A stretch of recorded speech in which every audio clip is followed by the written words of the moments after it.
And I couldn't end this without a little bit of a Go Gators for you, Todd. All the best. All right, Todd, so while I am somewhat envious of your early retirement, I do want to say thank you for your friendship over the years, your ability to mentor so many of us, the legislative process at the Capitol. Your work with the county manager has been fantastic. And Todd, what really stands out to me is your presidential tie collection. I was very impressed when you showed me photos of those. And so as not to be outdone, I do want to send a parting gift to you. And we'll be sending this FedEx, and I hope you can see it. This is from me to you. Good luck in your retirement. Hey, I'm Craig Mosteller, and I work at the Florida Association of Counties. Hey, Todd, congratulations on your retirement. I've known you for almost 20 years, which means two things. One, we're both getting older, and two, you've probably introduced me and everyone else watching to half the people we know. Because if there's one thing everyone agrees on, it's that Todd knows everybody. And if he doesn't, give him about 5 minutes, he will. But what really sets you apart isn't just who you know, it's that you always pick up the phone, you always return the call, and are always willing to help. And that impact hasn't just been felt in Palm Beach County, it's been felt in counties across Florida and honestly, the country. Palm Beach County is losing a legend, but I have a feeling your phone is still gonna ring a lot. So congratulations, Todd, and I hope you enjoy every minute of it. You've definitely earned it. Hey, Todd, it's Davin. I want to wish you congratulations and thank you for all your years of service and working with us at VAC. And I just wish you the best of being a father and whatever comes next. Hi, it's Anna Dowdy with VAC. Todd, congratulations on your retirement from Palm Beach County. I have greatly enjoyed working with you over the years. You're one of those folks who will always answer the call to serve. For years, you've been a huge asset as our technical advisor on the FAC Finance and Audit Committee. And most recently, you served as FAC's appointment to the Florida Trust, first as an investment advisory board member and then as a trustee. I appreciate you and I appreciate your willingness to share your time and expertise. I wish you and your beautiful family all the best and hope to continue to see you around. Take care, Todd. We'll miss you.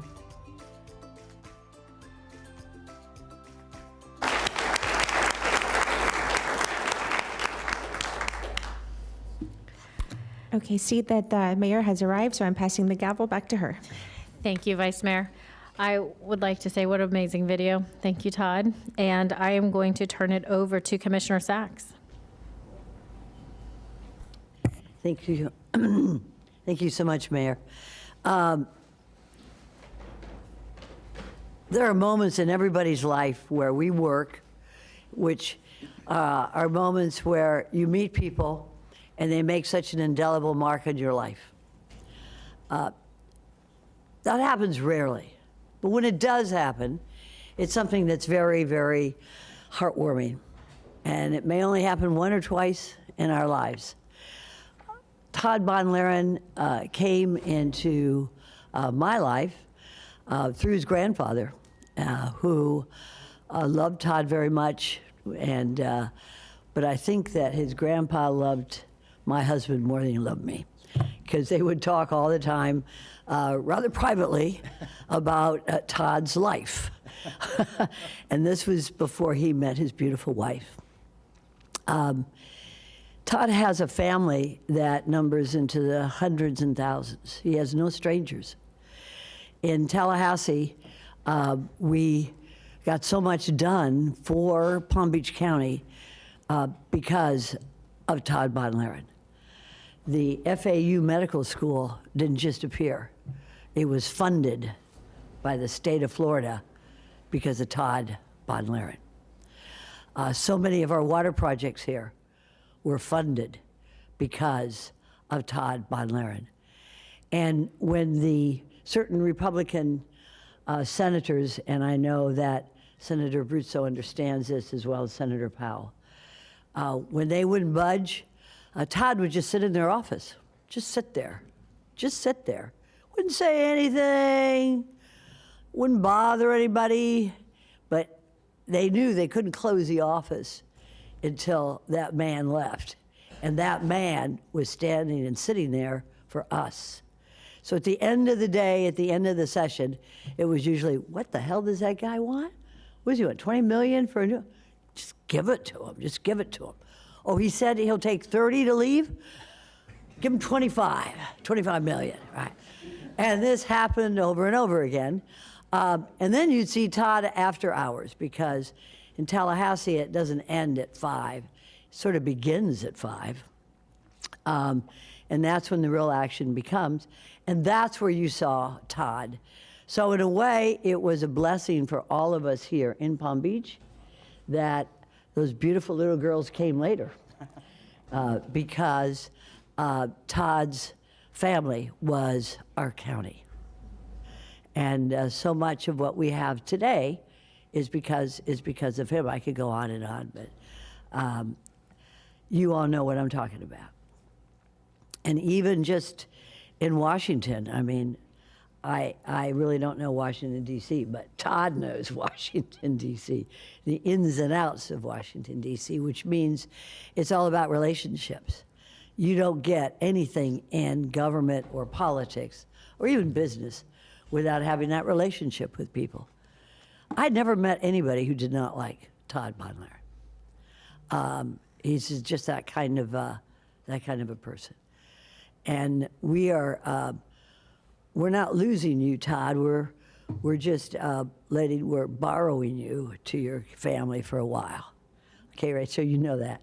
After a while, they get a little, having the husband at home all the time it's like, do something. We need Publix, so And so I'm sure that this man will be very busy. And I think he'll have 2 angels with him all the time. So, Todd, I, with many, many others here, and especially County Administrator Abruzzo, would like to make a motion at this time to name a particular area on the county that you had a lot to do in. I wanted to name the medical school after you, but they said you have to go over there and be one of their, like one of their people that they experiment on. So I said, no. His body is for his family. So we found a place that is a very special place for you, and because of you, it's there. And that's the Green K Learning Center building.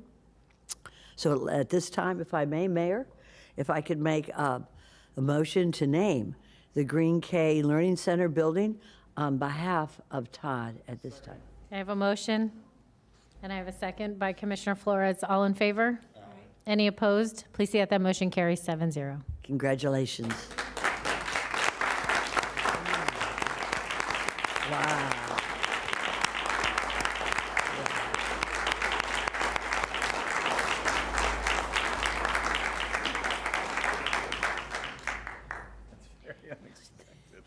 Thank you, Mayor.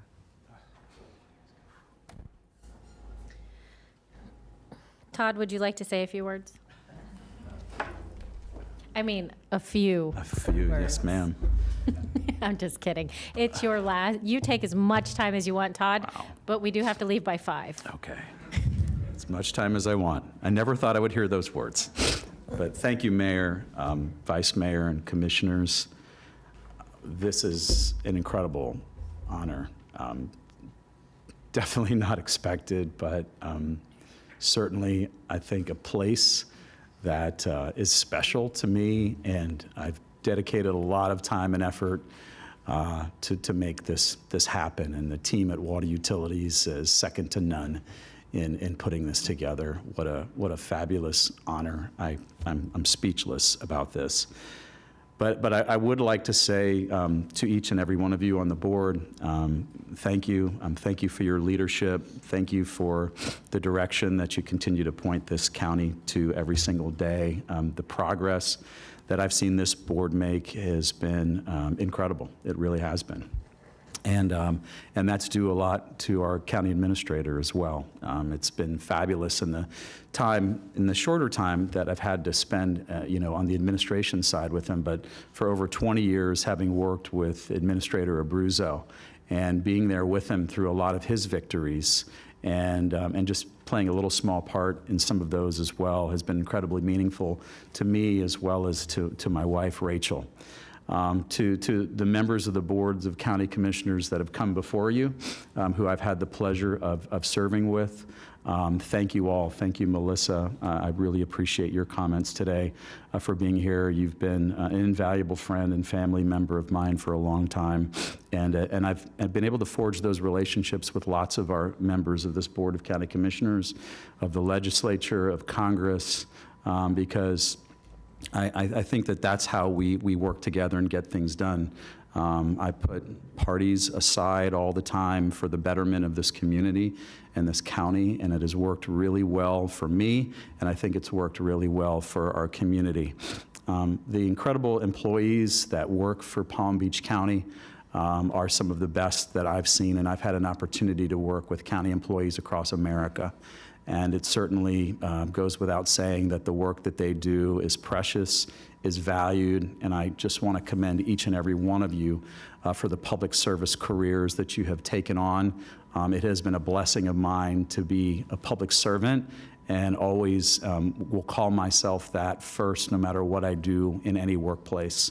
Is that I really truly feel like I'm here to serve our community and will continue to do that.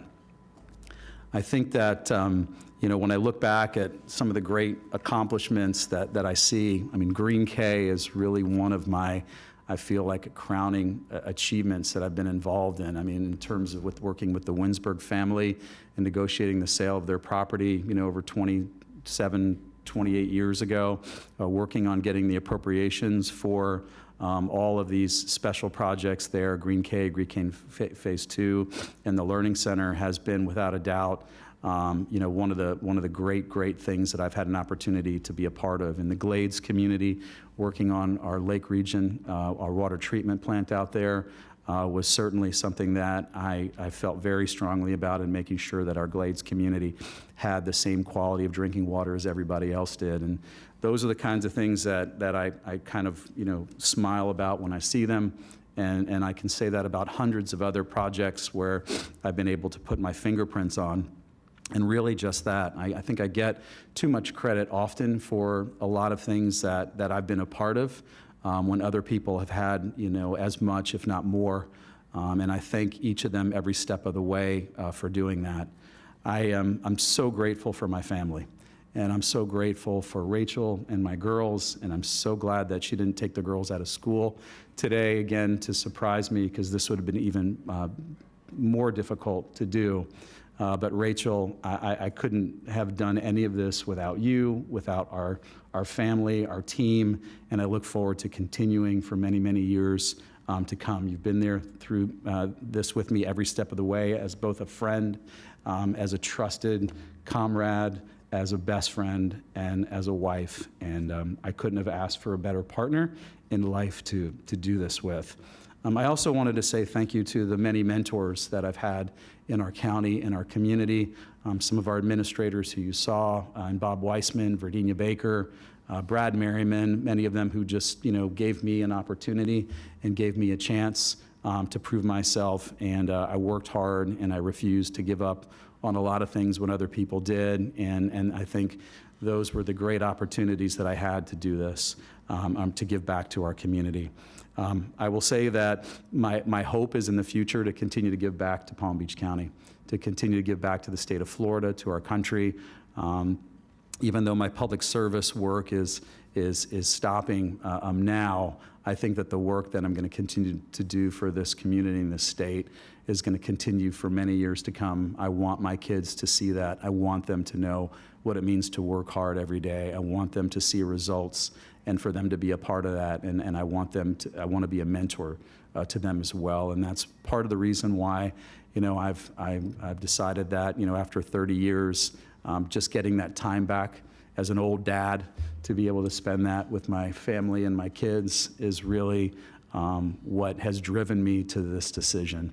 So thank you so much. This is just a little bit overwhelming, but I appreciate everything that this board has done, our administrator, our entire team that we have in administration with Patrick Rutter, who's been a right hand of mine for so many years, and some of the new folks on our team, and Tracy and Tom, and really appreciate Tammy and the work that she's done with us as well.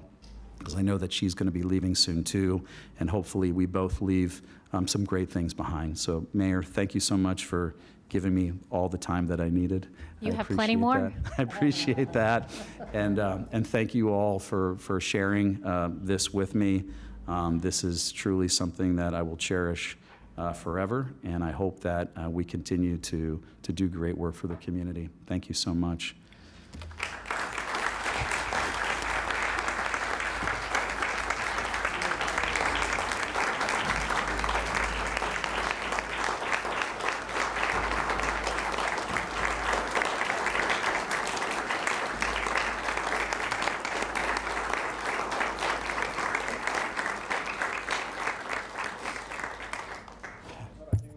So Tisha Buttle with Rep. Lois Frankel's office, if you would please come up.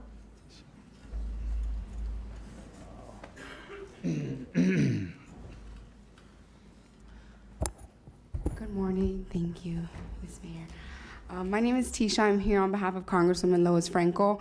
I'm so sorry I have to go after that. The Congresswoman deeply regrets her being absent today. She really wanted to be here, but she's at the airport right now. She, 2 weeks ago, honored you and wanted to include a tribute to you in the Congressional Record Proceedings and Debates. So she actually wrote this herself, and I will just, because we're too short on time, I will read the first paragraph and the last.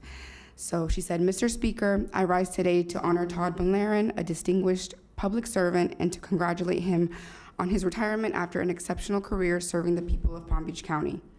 A proud Floridian, Todd is a graduate of the University of Florida and Florida State University. He began his career in the Florida House of Representatives, working for Representatives Burt Harris and Joe Spratt, where I first met him more than 25 years ago. I've had the privilege of watching Todd grow from an eager young staffer into an exemplary leader in our community and a devoted husband and father. Todd Bonlaren's career is defined by dedication, integrity, and a deep commitment to public service. His leadership has made Palm Beach County stronger, safer, and more resilient. I am proud to recognize his contributions and wish him all the best in the next chapter. Thank you, Mr. Speaker.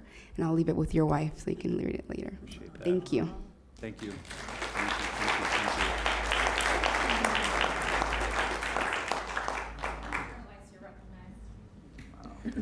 Thank you, Mayor. I was thinking back on when I first met Todd, and it's about 20 years ago when I first met him. And if anybody doesn't know this, but Todd likes to entertain. And you had a house, I think it was on Hunter Street, and there were some very large events. I think the statute of limitations is passed for the city of West Palm Beach to be able to cite you for that, but you have always been somebody who has welcomed other people not only into your home but into your life. And I feel so lucky to have had that opportunity. I don't think, I know at that time when I had met you, I had never imagined I'd be working together with you. This last 7.5 years in my life has been an amazing journey, but you've been a part of that journey. And I'm very, very thankful. You know, sometimes things can get a little dicey up here, and you were always the one who could sort of take the temperature down, help us understand, you know, what's really in front of us. And I know you did this for many, many boards. And so for that, I mean, it's both personal, but it's also your talent of really connecting with people. I guess the other thing I want to share with people, and they probably don't know, a lot of people don't know this. During COVID, you know, everything was shut down. People couldn't get together. People, you know, were kept apart. And at some point, as we were going through this a couple months in, you started to do these things, you called it potting. You would, a couple people you could get together with. Well, Todd and Rachel, for Rebecca and I, were our Saturday nights. That's where we would go on Saturday nights and hang out and just have some sense of what felt like normal again back in our lives. That time is something I appreciate, but it's something I will never forget. It was, you didn't know from one day to the next what was going to happen. Is it going to get better? Is it going to get worse? But I knew on Saturday night I could be together with somebody who you could just be normal, talk about what else was happening in the world, and that was so meaningful. And then one night, Rebecca's like, I think something's going on. And I'm like, what do you mean? And she's like, Rachel just wasn't herself. I think she may be pregnant. And I'm like, well, I don't think you should say anything. I mean, we've all been, eating a little much, and just keep it to yourself. But apparently she did say something to Rachel, and then we did find out. And to be a part of your family and your children's lives, I really appreciate it. You truly are my brother from another mother. And I know I'll continue to see you and be with you, but I just want to thank you personally. I want to thank you on behalf of the people of Palm Beach County, state of Florida, what you have done for everybody. There's not enough thanks in the world for that. So I wish you all the best, my friend. Vice Mayor Woodward, you're recognized. Thank you, Madam Mayor, and thank you, Mr. Bonlaren, for all the time that you've served this county. I'd like to thank you as a citizen who's lived here and was unaware of all the work you did before I got here. And now that I am aware, extra thank you to that and all the history. I love knowing how this board got to wherever we are, and you're always good for a story.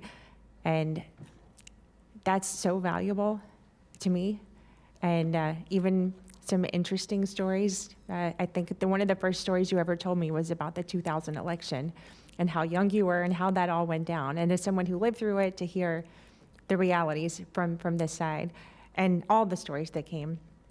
Another big thank you is someone who was new to all of this, never been in office, had really no idea what I was stepping into. All the introductions that you it's something special to be introduced, I think, by you, because it's like, it's a warm handoff from someone who's really earned a lot of street cred in Tallahassee and all the different places, and to be introduced by you as someone, it was extremely helpful.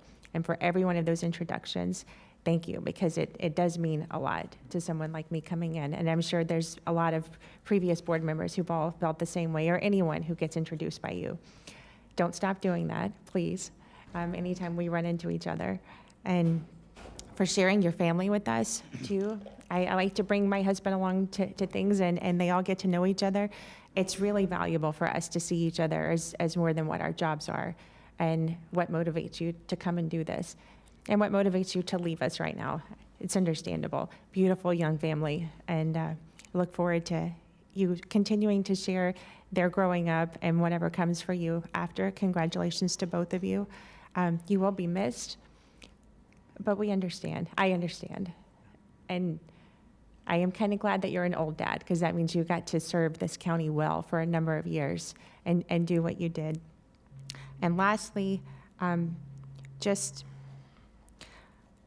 continue to share with your children and everyone, because they're going to grow up here, and you'll be able to point to a number of things all around this county that you were a part of. And that's so valuable. That's a true legacy. You've got your fingerprints all over a number of things here. So keep telling those stories. And as they grow, let them know who you were before and let them see everything that you've helped create. So thank you. Thank you. Thank you so much. Commissioner Marino, you're recognized. I thought this was going to be a roast. So anyway, I'm going to start the roast. 2019. I'm in this dance competition. We're raising money. You know, that's something that Todd is really good at doing. And I'm thinking I'm going to win, and I've got Johnny Bench is supporting me, and in walks Elvis Presley. And and Elvis decorates his table, and they win the table competition for decoration because there's someone in the audience by the name of Rachel who had these little pop-ups that all had these Elvis faces, but in reality, it was Todd Von Laren. And he danced the pants off of us. And oh, there's pictures. And there's video. But the reason I'm telling this story is because as much work as Todd has done politically, he's done work for the public in a supportive manner, raising funds, West Palm 100, all of the different charities, and we all know how important nonprofits are to our community. And Todd, what you've done is you've been an example of what a servant leader is.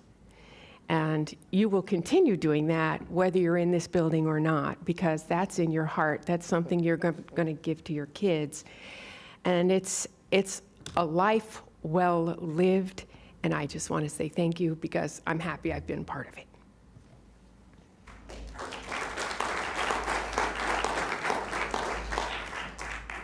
Commissioner Flores, you're recognized. Hey, Todd. It sounds a little somber in here, which is not what this should be about. This should be about celebrating you and a milestone. You know, I wish I was in your shoes. You've created a legend out of yourself, and a lot of people here in this building respect you, and they look up to you and what you stand for, and your work and your professionalism speaks for itself. So. I'm extremely proud to have been in this path of yours.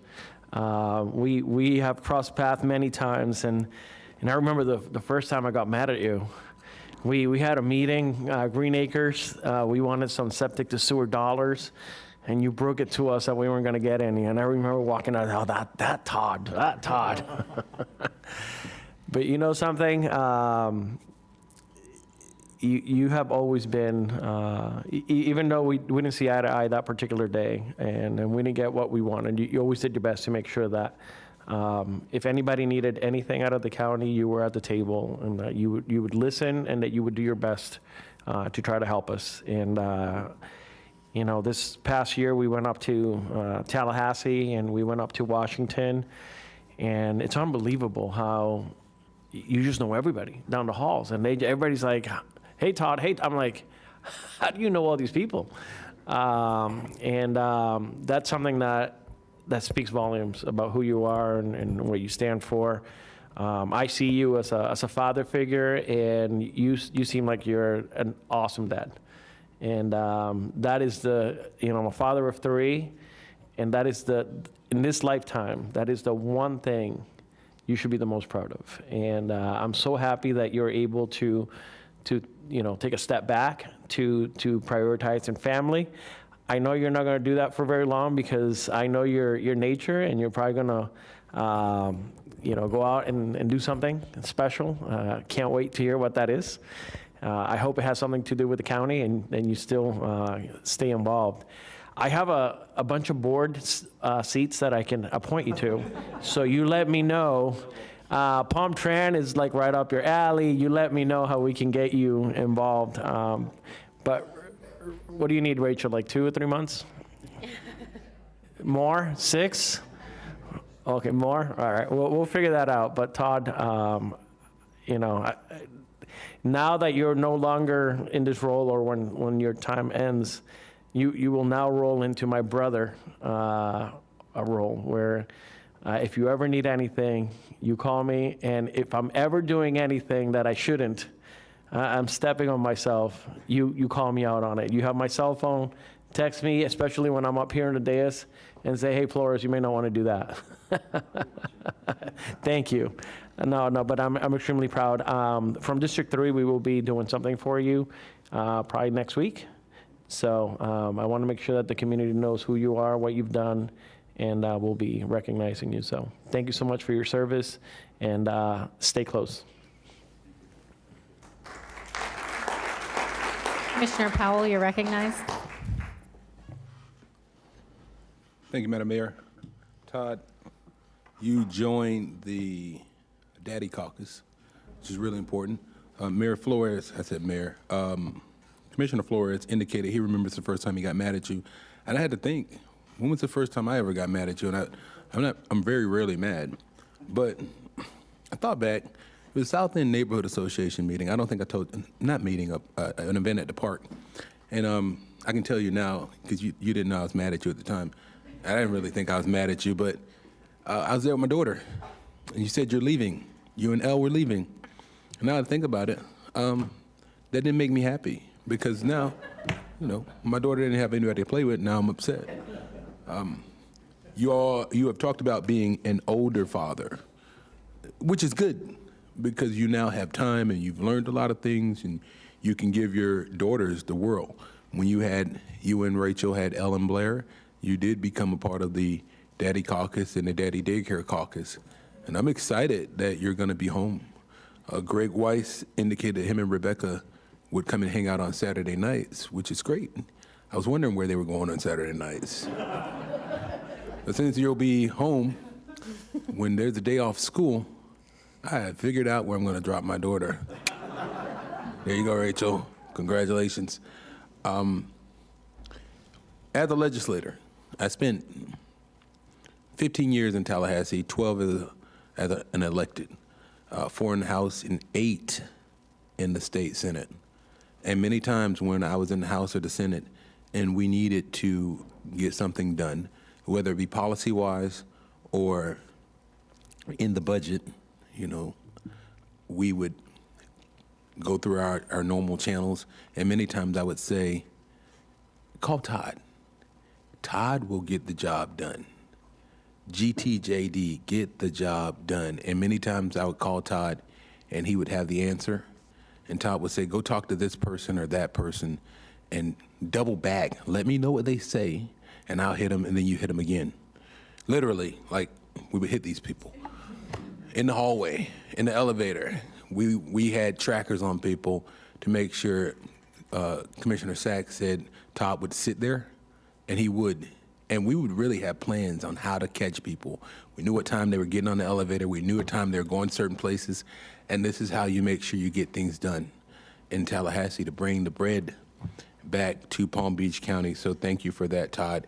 You were and continue to be very helpful to those of us who had served in the legislature and those who are currently serving by getting the job done on both sides of the aisle with everybody from the Senate president to the governor to the Speaker of the House and all points in between, making everybody feel like they're important.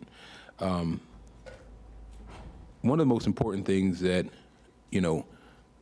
I like to say that a life of service is a life that counts, which is truly important, and your life has been truly a life of service. But the most important thing that you all should know about Todd is not only does he know every song that comes on karaoke from every genre, Todd actually knows the best places to eat in every town that we go into. So if you are ever out of town, call Todd, ask him, has he been here? And if he's been there, he can tell you the best places to eat and the best places to be entertained. Like a lot of other people have said, they're gonna let you go home and do your thing. I appreciate that. I have not said that. You can go home. If there's something that I need or a question I have, trust me, I'll call you. Unless you change your cell phone number, you can expect those calls. Unfortunately, you won't be on on the payroll for the county to be responding, but I know where you live, so if you don't answer, I know what this thing people do, it's called pop up, so I'll pop up on you. Todd, thank you for your service. It's good. Congratulations. You've served a mighty long time. You are an older dad, but you're not the oldest dad. Older than me as a dad, because I'm an older dad. And I know how that feels to go somewhere. Even this weekend, you may not get it, I got it. My daughter ran up to me and hugged me, and somebody said, "Oh, it's so cute, your granddaughter?" It was not cute. It's kind of disrespectful, but I'm sure you don't get that. Todd, congratulations. I'm wishing you the best on your next 30 years of service, and congratulations.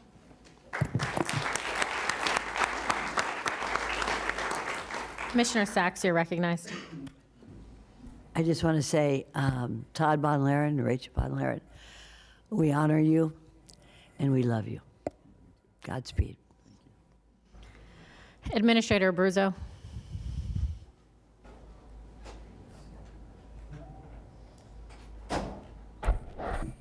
Thank you, Madam Mayor. Todd, when you just came up, I could tell you were a little hesitant to take the seat, and rightfully so, you needed to be sitting there, because 3 administrators would not be where they are today without you. The first 2 with Bob and Verdinia, you helped champion so many of their initiatives, bring it home, as we've all heard. For me, most importantly, you set my foundation. And I cannot think of a better friend and mentor that the 9 months through the entire process that we've been working together that I could learn from. I do have one gripe, though. I heard what Verdinia said, that your advice to her is just fake it. And that's the opposite of what he tells me. We spend hours and hours going over history, things that I remember him saying, look, even administrators from other counties, city managers, if they haven't been here in Palm Beach County for the decades, they wouldn't understand some of these things. So he holds my nose in the books almost as a true teacher.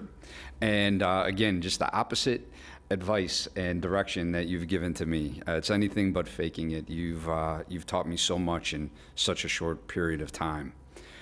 With that said, and I heard from the board, you are irreplaceable. There's nobody that has your breadth of knowledge, history, compassion, record. It is my full intent as administrator that when it's legally viable, that you stay part of our county, that we do have you in whatever works for you, whatever you decide to do with your number one priority, your family life, possibly personal ventures. But if there was that time carved out where you will remain a part of our Palm Beach County family officially in a consulting role, because I think your phone will not stop for me, as it doesn't day after day. And you being part of us, at least while I'm as administrator, you always have a home, and we need you, quite frankly. I just have to say, on behalf of staff, I talked about your mentorship, but you have mentored so many. I've been hearing stories since you announced your retirement, and I won't go through many of them today, but you mean so much to so many people, and I know staff has had time to share that with you, but I wanted that on the record for the board, the respect and those he's helped along the way. I've never seen so many people. You're lucky if you get to help 1 or 2 personally along the way during a career, but you've helped hundreds, and that is remarkable. So with that, thank you, Madam Mayor and Board. Todd, you're not going very far, so appreciate it. Thank you.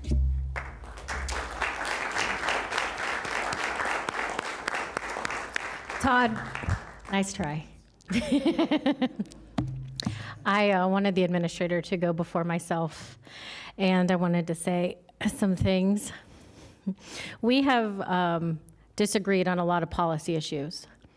I will always respect you as a father and as a husband. I have seen how amazing you are with Rachel. I've seen how amazing you are with Blair and Elle. I mean, there's nothing more important than that in this entire world. And Commissioner Powell gave me a great idea. I'm dropping my kids off too. I mean, I couldn't think of a better stay-at-home dad, and I see the love in your eyes every time you look at those little girls. It's been amazing. One of the things I will say we have very much so agreed on has been clean water. And so I'm so happy that we are naming this new project after you, or the extension of the project. It's amazing. You deserve it. You put a lot of work, a lot of your, I believe, heart and soul into that project. So thank you for everything you've done for the Western communities and bringing clean water out there. Thank you for everything you have done just in general, helping our county be a better place to be. So thank you so much, and you're going to be greatly missed. Have a wonderful one. Would you like to say anything else? I will give you as much time as you want, Todd. No, I'll wrap this up quick for you. Just to each of our department directors, division directors, and staff, again, I couldn't thank you all enough. If it's not for the work that each and every one of you do, those of us in administration, don't look good in the things that we do.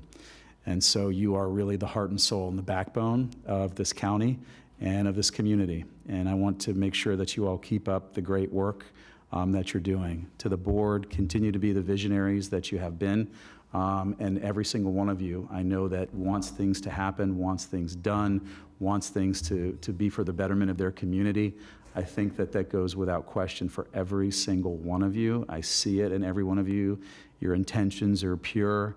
The way that you approach your work, some might be different than others, but you all have the end goals in mind of doing things for the community. So I appreciate that. I appreciate the friendships that I've made, that I will continue to make. They've all been special. I'll continue to be there for you for whatever you need, whether it's history, advice, opinions, bounce things off, strategy. I'm certainly... And good restaurants. Yeah, good restaurants.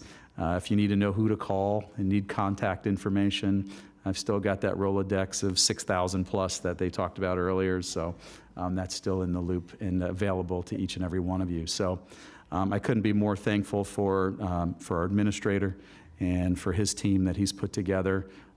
This is truly humbling.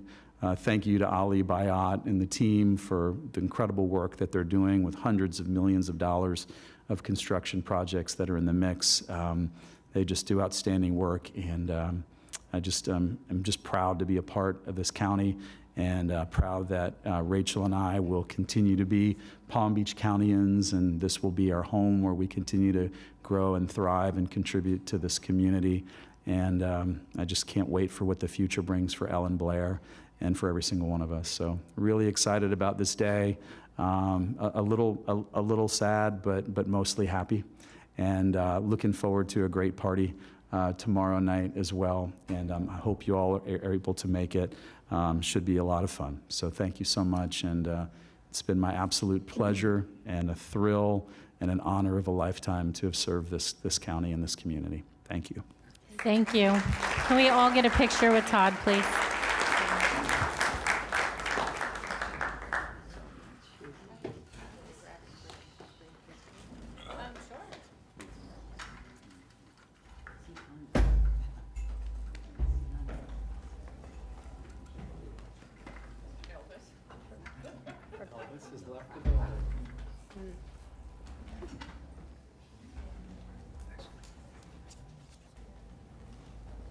Tell them I'll accept them. I'm only going to give a minute. I'll let them know.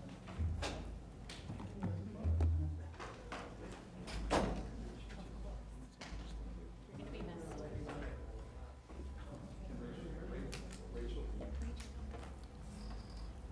Commissioner McKinley, would you join us, please?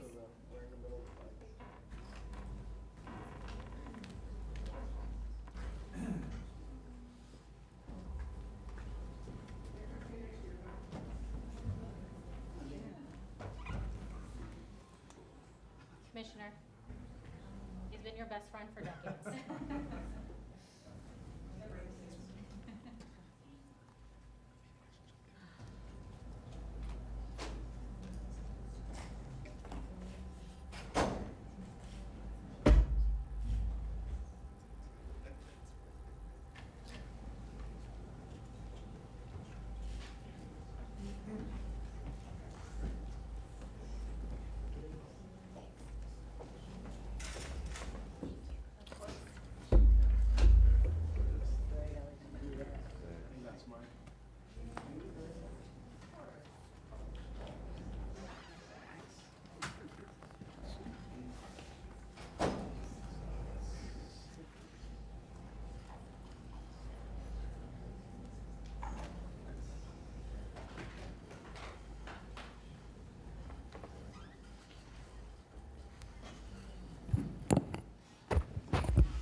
This should be at regular. Yeah, right, number 4. This one or this one? Did that, we're at 4. Okay. Okay, so we are going to proceed with the rest of our agenda. I do have a few cards. We do not generally take comment cards for workshop items, but I think it would be a fair compromise to give each person, since they are here and they would like to speak, at least 1 minute to say what they need to say. So I'm going to have Commissioner Flores call them up. I got Jennifer Thomason. I have Cindy LaCourse Blum and Linda Charles. We got 2 podiums.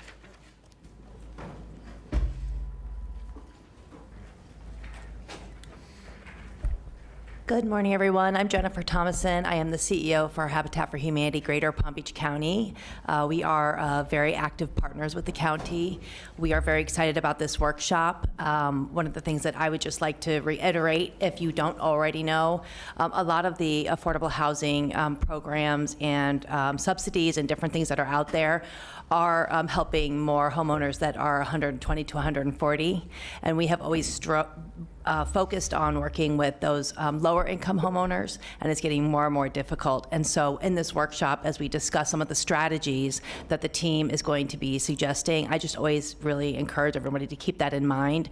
Homeowner subsidies are very important to Habitat because some of the other reimbursable construction loans are helpful, but the homeowner subsidies, which is part of the strategies, is something that's really important to Habitat. We have actively worked with the team of the county. We really appreciate that relationship that we have with them, and we're excited for the outcome of this workshop. Thank you. Briefly, before you go, do you mind if I ask a question? Yes. You said that it is important to Habitat for Humanity. How would you elaborate on that a little bit? For what, the subsidies? Correct. So what's happening for Habitat right now is when we're building a home and we're trying to work with somebody who is making maybe $70,000, the property taxes and insurance is really difficult for them. And just so everybody knows that we have a 0 interest mortgage based on 30% of their income. So we have a different model. And so when we try to fit that into that 30%, those homeowner subsidies help us with that final number. Thank and you. so that's why that helps. Thank you for explaining. Hi, good morning, Mayor, Vice Mayor, Commissioners, County Administrator. I want to thank you so much for all that you've done towards working to address the crisis that we're having in affordable housing in general. And I do want to commend the staff on the program that they're bringing forth as part of this agenda item, where they'll be putting out county lots with subsidy as well as bond financing. It's really the trifecta of affordable home ownership development, where we need either surplus land or below market land, we need development subsidy, and then favorable financing. So this program has all 3, and I just really want to commend them for really thinking it through and coming back with a project that could really work on the street. I do want to just do one cautionary statement, is that I just want to make sure that you don't put all the subsidy that you have coming up for homeownership development with just the pilot or just the proposed program, only because during this time there are projects that have been in process that do require some homeownership development subsidy. So just make sure it's one of the tools in the toolbox for homeownership development and not the only. Thank you. If you would, before you leave, please state your name for the record. Sorry, Cindy LaCourse Bloom, Executive Director of the Community Land Trust of Palm Beach County and the Treasure Coast. Thank you so much. Good morning. My name is Linda Charles. I'm the Executive Director for Partners for Housing, PBC, representing 12 nonprofit developers, and 2 of them just spoke. I just want to echo everything that they've said, but the key for me is leveraging. So all the programs that are being presented today, especially the Mass Saving Program, it's quite important because that's the gap is like $150,000. So the more that we leverage, the more important it is to put people into housing. I also thank the staff for bringing even the lots. You know, we are adding everything together, the lots, which is limited to land, because land is most expensive. You have to allocate about $100,000 for land when you're doing development. And hopefully they would include some zoning into this equation to make things easier as far as density is concerned. So thank you, staff, and thank you, Jonathan, for always being in the forefront of this. Appreciate you. Thank you so much. All right, staff, you have a presentation for us? Yes. Good morning, Mayor, Vice Mayor, Commissioners, Administrator Abruzzo. Today, we're coming back to the board to present for sale housing development and home ownership strategies as requested by the board. We're going to discuss some things, but what will not be discussed is rental. So you won't hear us talk about rental, although we're doing rental. We want to focus today's conversation on home ownership strategies. Jonathan, real quick, if you don't mind, before we get started into this presentation too much, I don't want to listen based on assumptions, so I'm going to ask in advance. Have you worked with the Economic Council or outside partners and heard any feedback in regards to why homeownership and penciling out has been a problem? We have worked with many of the outside agencies, in some cases with Jack Weir, but Jack doesn't do for sale, he does rentals. So it's really working with all the other agencies that are doing the for sale option, whether it's nonprofit developers and for-profit developers. And have they given input into this presentation? We've received some input from the community, but not specific for this, but over the years, which is how we prepared today's presentation. As we've been doing the housing bond, they've been giving us feedback. We've been bringing changes back to the board on for sale options. Hence, we've used all of that input from the community to kind of build what we're presenting today. And thank you so much for that. I just want to voice my concerns are that I've heard for 3 years now that we have issues with our for sale, getting for sale out there because of certain I guess barriers is the correct term that I should use. So I just want to make sure we are addressing those to make it more likely to get for sale units on the market. Yes, ma'am. Yes, ma'am. If you would please proceed. Thank you, Mayor. So the first slide I want to share or talk about is one that we typically share with the board, and that really is the ratio of median single-family home sales price to median family income. If you all remember over the years, typically when you're going to purchase a home, you will be asked, well, what's your income? And typically you use a ratio of 3 times your income to determine how much you can afford in a house. When you take a look at median income versus what we're seeing now, you see right now we're at 5.5 times someone's the median income in order to afford a house. And so that creates the challenge that we're living in. And some of the concerns we get from the community is it's expensive to purchase here in Palm Beach County. When you add in the land, you add in construction costs, and you see the changing interest rate environment that we're in with the lenders. So this next slide is an interesting slide. The far left column is income group, income categories from 60 to 140. That second category or column deals with the income that AMI group can earn or that they earn. And what we did is we backed our way into what a maximum payment would look like if that family or that person earned 30%, or we're going to pay no more than 30% of their income toward a mortgage payment.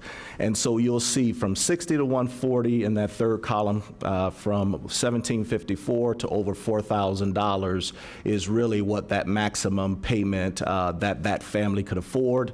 That next column, maximum affordable price, is really the amount of a home that they could afford. And then we did the same thing at 35%. Typically, the rule of thumb for affordability is that you should not spend more than 30% of your income towards your housing payment. We know, because in Florida we have a lot of HOAs and a lot of condo associations, there are times where we go up to 35%. So we wanted to give you that. Jonathan, Commissioner Weiss, you're recognized. Yes, sir. Thank you. Sorry to interrupt you. In looking at your slide there, you have no.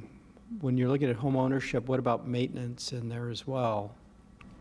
So with regards to maintenance, what we typically do is on the maximum payment, typically we max it at 30%, but when you factor in HOA, you factor in condos, we understand that sometimes we have to go up to 35% of a household's income to take in consideration those costs. I was thinking of actually, if you actually own a house, a single family house, you have maintenance, that you need to, we can't take that out of the equation because some people are going to have, there's things that always have to be fixed, and especially when we were talking a house for, you're probably looking at older homes in our community that you can get to at these prices.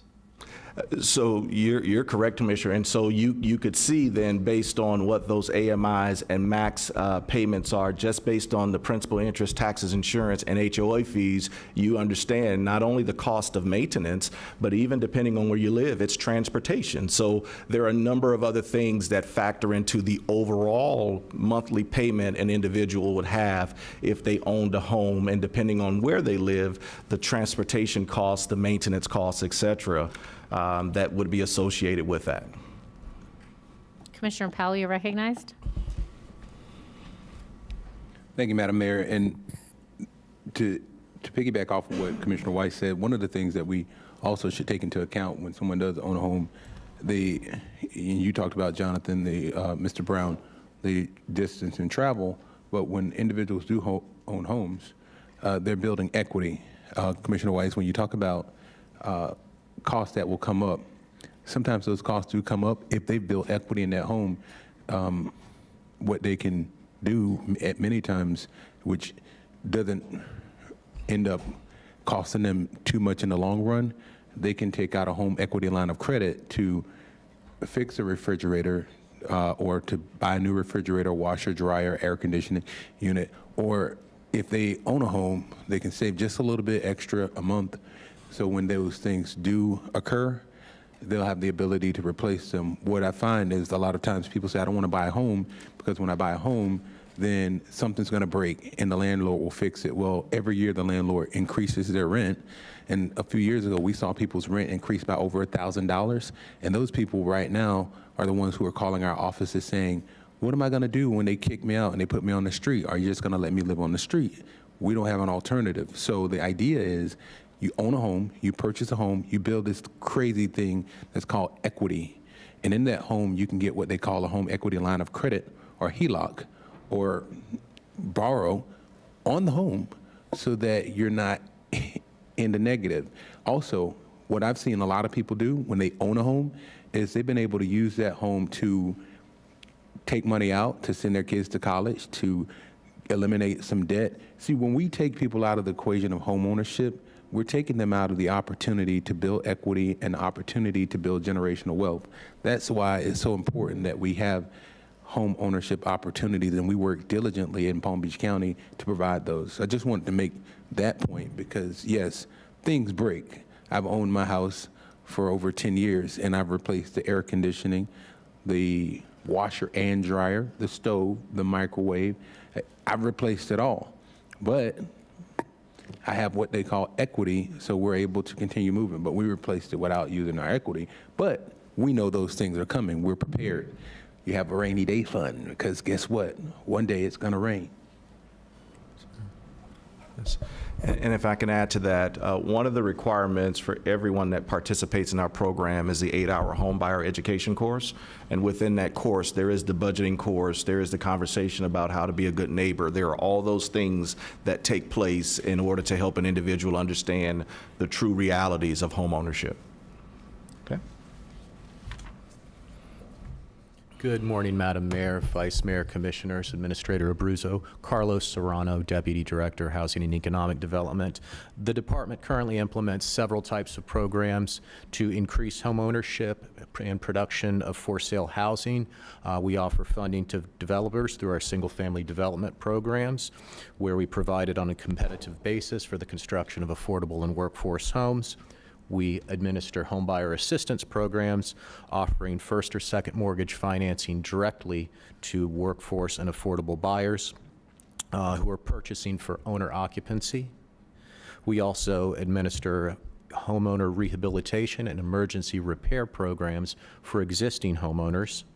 And lastly, foreclosure prevention programs, where we provide one-time financial assistance to a homeowner who has experienced some type of financial hardship and is in arrears and facing a potential foreclosure. This slide summarizes the department's homeownership accomplishments over the past 5 years since 2021, including 309 acquisitions, 287 rehabilitations, over 1,200 foreclosure preventions, and 41 for-sale housing units newly constructed. As you can see, and as you're aware, clearly our greatest challenge lies in the new construction of homes for sale. Today's workshop was prompted by board discussion of the Housing Bond Loan Program. For homeownership, the Housing Bond Loan offers developers a construction loan of 0 to 3% for up to 36 months. Due to housing bond rules, the entire amount of loan principal must be repaid upon sale of the home. The benefit to the developer is interest cost savings, estimated at $15,000 to $20,000 per unit. Although this savings is helpful, by itself it is not sufficient to yield an affordable sales price, so additional sources of subsidy are required. When we talk about subsidy for sale development, there's essentially two types. There's the development subsidy, which is the subsidy that's provided to the developer to fund or reduce the cost of development. Then on the other side of the transaction, there's purchase subsidy, or subsidy provided directly to the buyer of a for sale unit to help close the gap and make that purchase affordable. Whichever type of subsidy the county is providing, we are imposing affordability requirements that we secure by a lien on title to the property. So moving into a few strategies. First option would be to provide county-owned properties for development. We've been working with Facilities Development and Operation and have identified approximately 40 county-owned infill lots that are suitable for single-family development. These lots came into county ownership primarily through the tax escheatment process and are located in residential neighborhoods in both the unincorporated area and municipalities. The strategy here would be to offer these lots via competitive RFP in conjunction with low-interest construction financing. The lots would be conveyed to the developer with a reverter clause. If they didn't construct within a certain period of time, we'd take title back. And a low-interest construction loan would be provided that would be repaid upon sale of the unit to the home buyer. The value of the donated land plus the low-cost construction financing together would subsidize the development cost of these units. Second option, which the need for we've often heard from our partners, who you heard from today during public comment, is that of permanent subsidy for home ownership. Permanent subsidy is subsidy that's provided in the form of a loan for development costs, but unlike a traditional construction financing, when the unit is sold, only a portion of the loan principal is repaid and some portion remains in the property, forgiven and stays in the property as permanent subsidy. Depending on the cost of developing the unit and also depending on the target sales price for which income group you're targeting for sale, it might be the case that the entire amount of loan principal is forgiven and stays within the property. In any event, the county secures its affordability requirements through a declaration of restrictions on title. We'd recommend offering permanent subsidy from sources such as the Federal Home Investments Partnership Program, which the county receives an annual grant administered by HED, and also the State Housing Initiatives Program, another annual grant to the department. We recommend offering permanent subsidy in conjunction with construction financing in order to increase production and affordability of the units. And third option is... Commissioner Flores, you're recognized. Yes, sir. Yeah, can you give me an example of what something like that looks like regarding the permanent and the... Certainly. Let's say a hypothetical deal. We have a housing unit that costs, making up numbers here, $400,000 to build, total development cost for sale unit. We've given a loan to the developer of, let's say, $100,000 to go towards construction cost of that particular unit. Now, the income group that's being targeted for the sale of that unit can only afford, let's say, a $350,000 sales price. So we've given a $100,000 loan. It cost $400,000 to construct. So upon sale of the unit at the $350,000 sales price, We would be repaid $50,000 of our 100, and the other $50,000 would remain in the housing unit, be forgiven that $50,000 of principal, and would place a declaration of restrictions on title to the property to secure the affordability of it.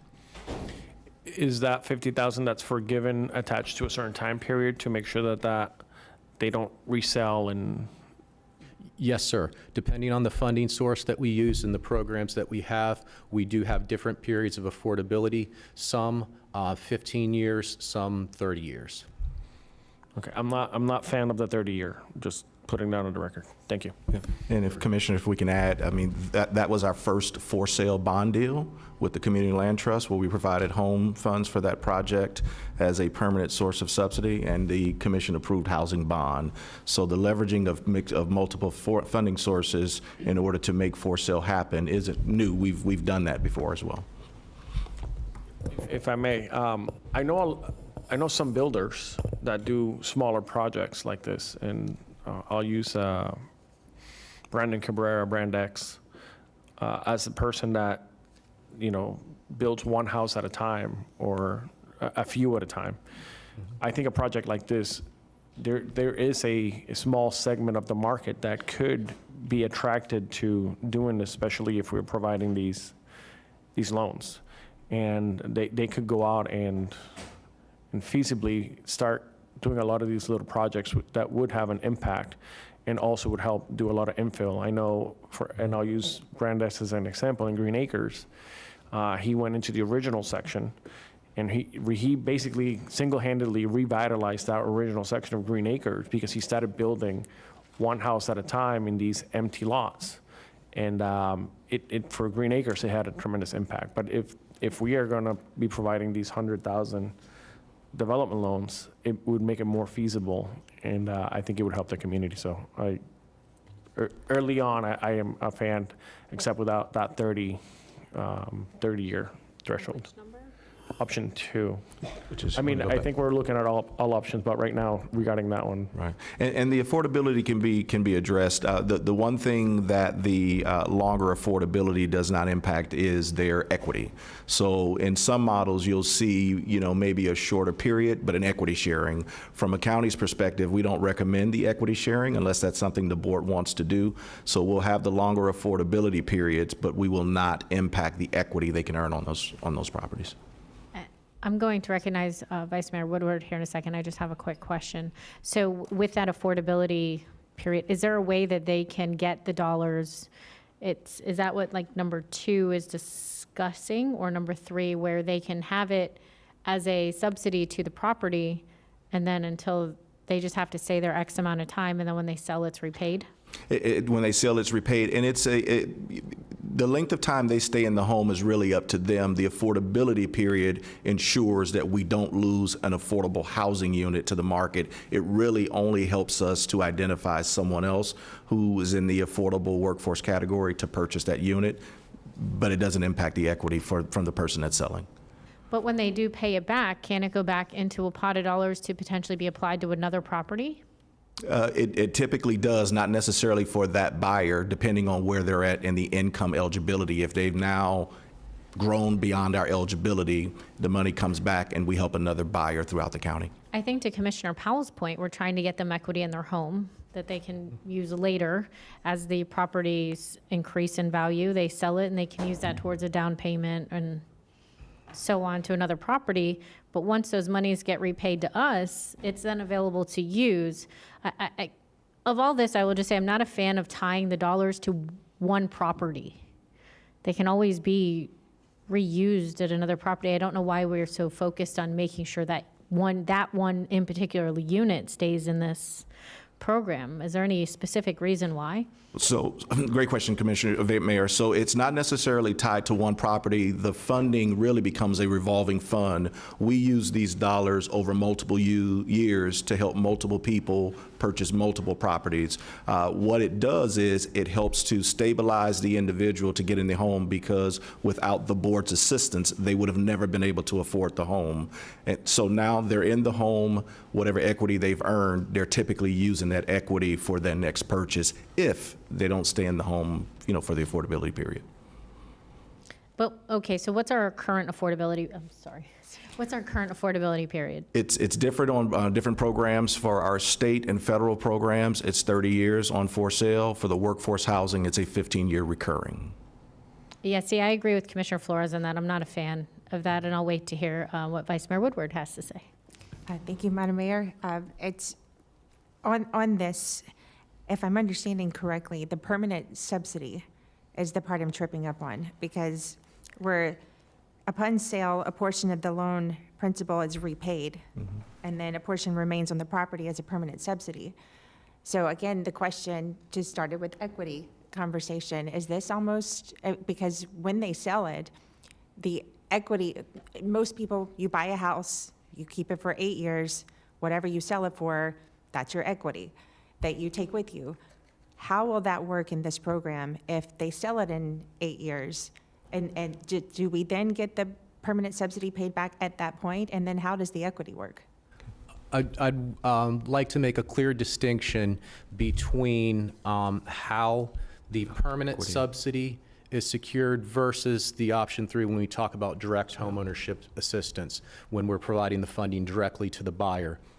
When there's a permanent subsidy left in the housing unit because, say, we made that $100,000 loan, got repaid $50 and then left $50 in it, that $50,000 that remains in the unit, that loan principal is forgiven. Although we take a declaration of restrictions ensuring affordability of that property for some time period, whether it's the 15 or the 30, there's not a $50,000 lien that's encumbering that property that has to be repaid.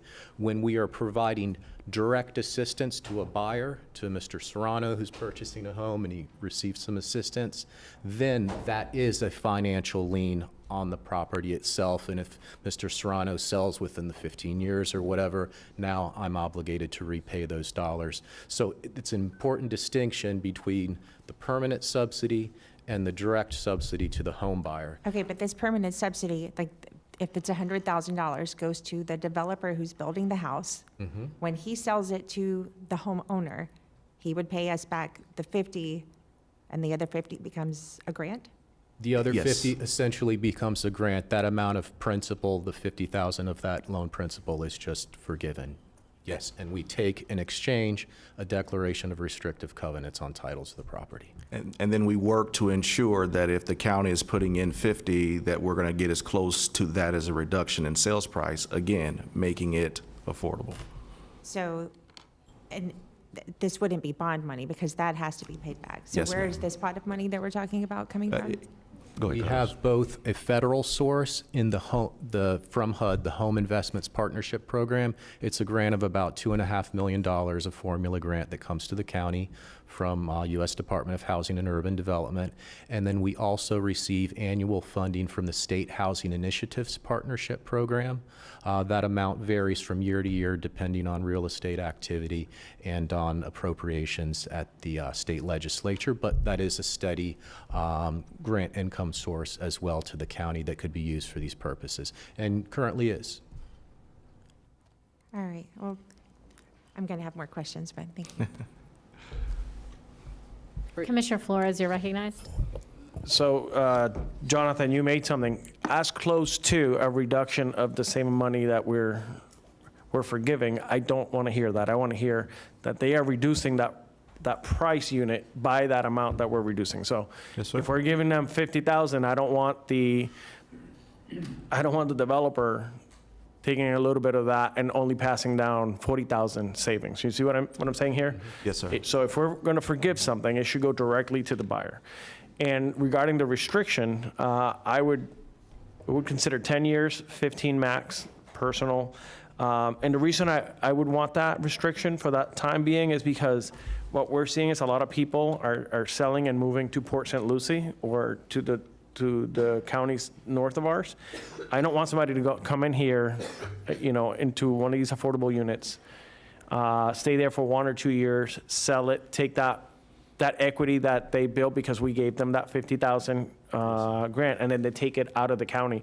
And now that unit turned from an affordable unit to now a market value. So that's the reason that I would like to keep some sort of restriction on there to make sure that we prevent that from happening. But I don't want to tie a person into a house for 30 years. Yes, sir. I think the average length that somebody will live in a house is between 8 and 9 years. Roughly. Yeah, 7 or 9, yeah. Roughly. So that's, to me, that's where I see the restriction, just to make sure that we keep that,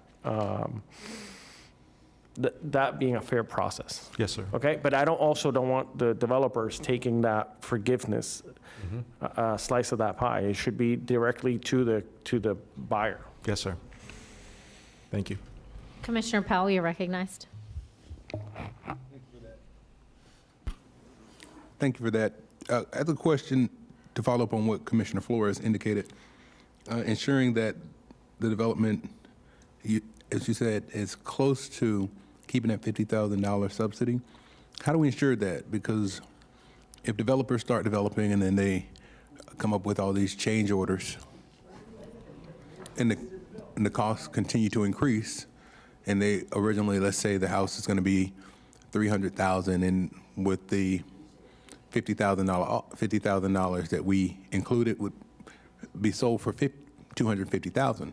But then there's change orders that happen while they're constructing the home, and it ends up costing $350,000 now on what was originally a $300,000 house. Now, did we completely lose that subsidy, and how do we ensure that there is how do we make sure that's an accuracy in terms of how much that cost has increased because of change orders or because the increased cost of materials, especially now considering that gas prices have increased tremendously, the cost of shipping things have increased. How do we make sure that we're being accurate, or there's a way to check that? Before the county would release any dollars on that particular project, we'd already have some sort of agreement in place with the prices and things that are locked in. The things that are typically, at times you'll see the pricing particularly change, and why it's not at exactly that 50 in that example is, one, we factor in the cost of land, and then you also have to factor in the cost of demucking. And so we could provide some dollars, but ultimately, again, depending on where that project is and some of the other conditions could impact it.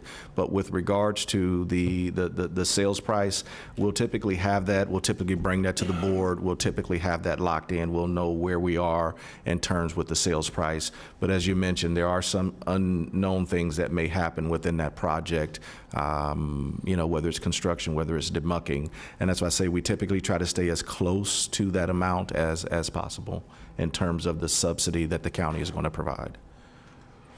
Commissioner Powell, before we move on, would you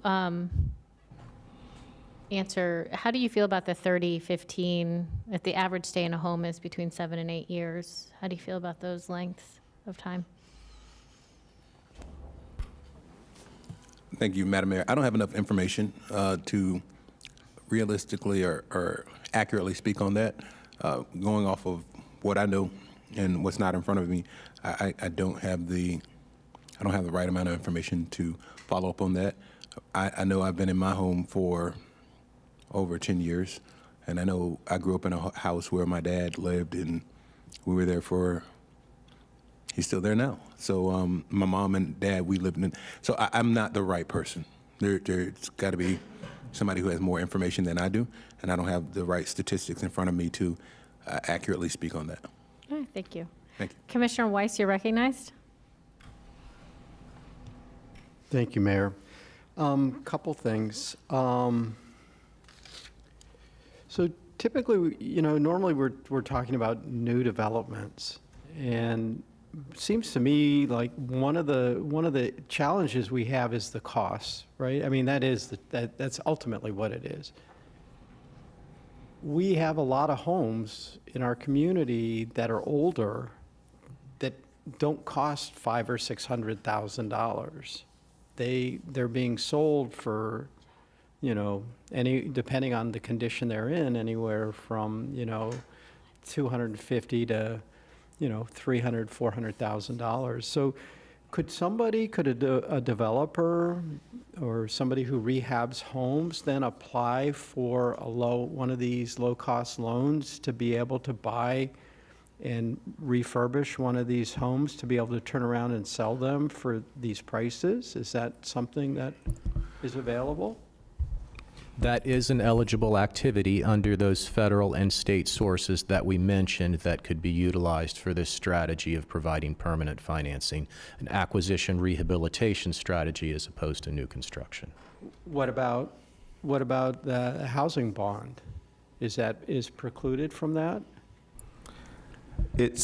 It's not necessarily precluded. The issue would really be is the dollars that the county provide in the housing bond, 100% of those dollars have to come back, so there wouldn't be any permanent subsidy to leave into that property.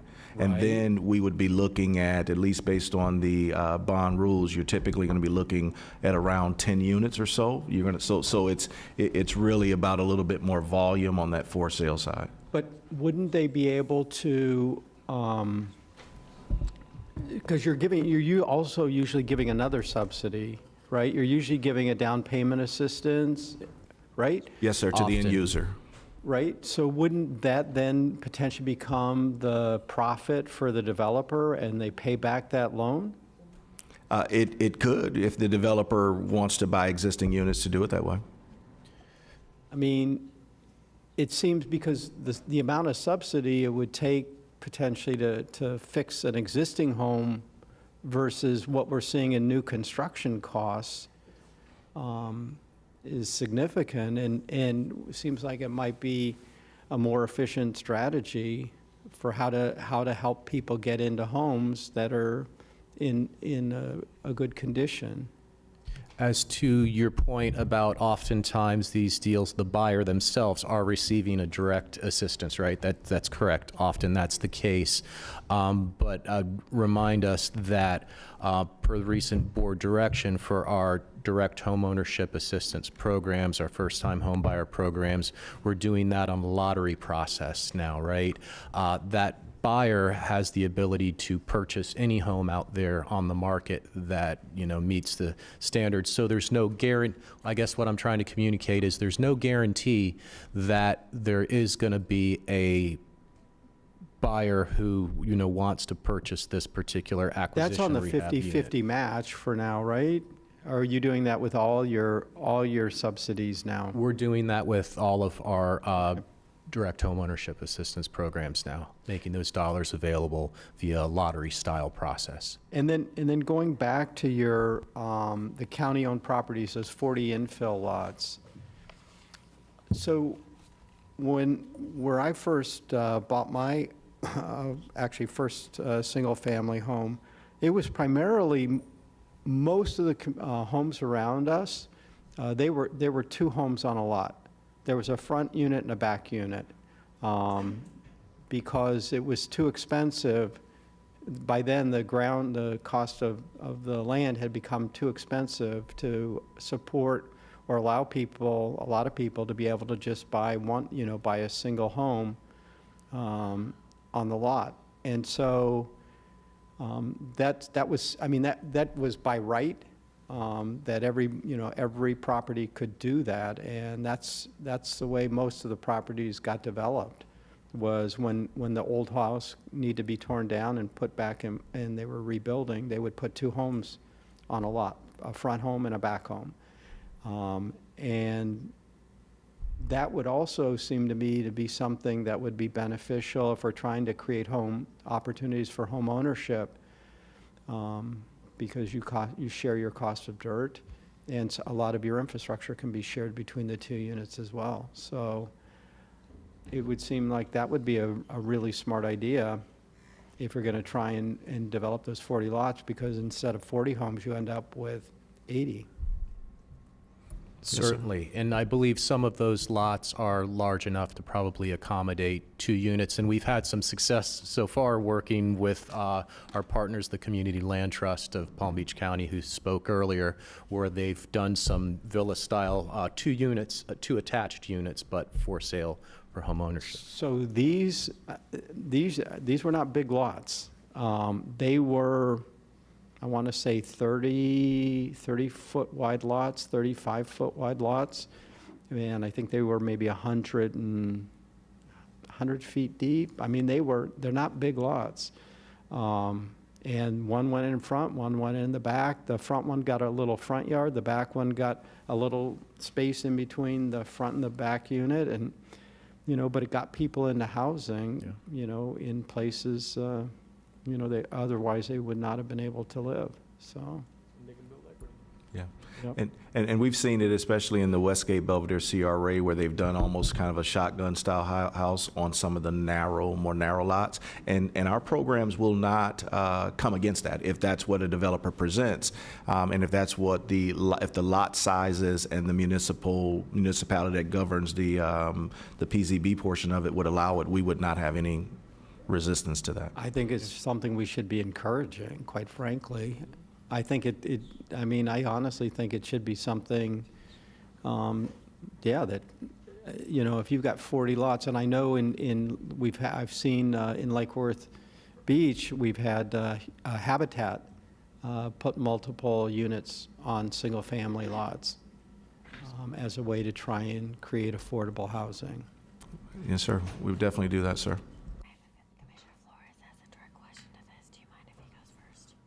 Go ahead, Commissioner Flores, you're recognized. Thank you. I just wanted to add something to that. I agree with the last statements of Commissioner Weiss, where if we have the opportunity to fit two homes or two different families to be able to build equity, that would be great. Townhouses, I'm a big fan of to start out with. So if possible, I think that should be looked at if the lot is big enough to do 2 or even 3. Thank you. Commissioner Sachs, you're recognized.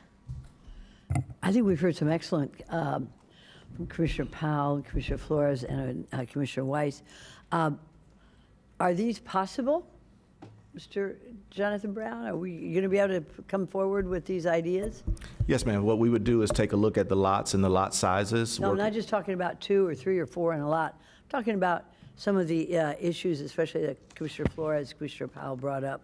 What I'd like to see is, this is a workshop, so work on it. Bring it on back to us, and let's make sure that we've got it down pat before it goes to confirmation. Yes, ma'am. Okay, thank you. Thank you. Vice Mayor Woodward, you're recognized. Thank you, Madam Mayor. Just to go back, because I did have that question for option 1 about these lots, because we don't know what they are, and some of that does depend on the zoning. But if we could do, townhomes, villas, duplexes, there's any number, depending on the zoning. I love that idea, because this is about home ownership. It's equity, all of that, whatever shape that takes. And people want different things. Not everybody wants a single-family home. Some people very much want to be in a condo and never touch grass in between, so it depends, but providing more options, I love that. I did have a question on option 2 when we were talking about the permanent subsidies. If we were to open this up to doing the rehab units, that, we know that there's a number of properties out there. I have a house two streets over from me that was purchased for what I thought it was going to be. It's like, hey, there's a chance. This is a very reasonable price point, and a family could get in there. A flipper got it first and gutted it, and now it's twice the price. So it took a home that would be affordable, and granted, what they've done is phenomenal, but the house was a good structure. It needed a few things done. That's something that, one of these could have maybe, some new windows, the stuff that really makes it a good quality structure home without all the fancy stuff that doubled the price. But if we do things like that, how is that different than doing new construction? Because we would put the same limited 15-year, whatever deed restriction that we would put on a new construction. Could we not do that with these rehab units and then offer that? There's developers who do this type of work where they're going to find homes that it's a good quality structure. It's a concrete home. It needs potential new air conditioning, the things that, maybe this money could go into.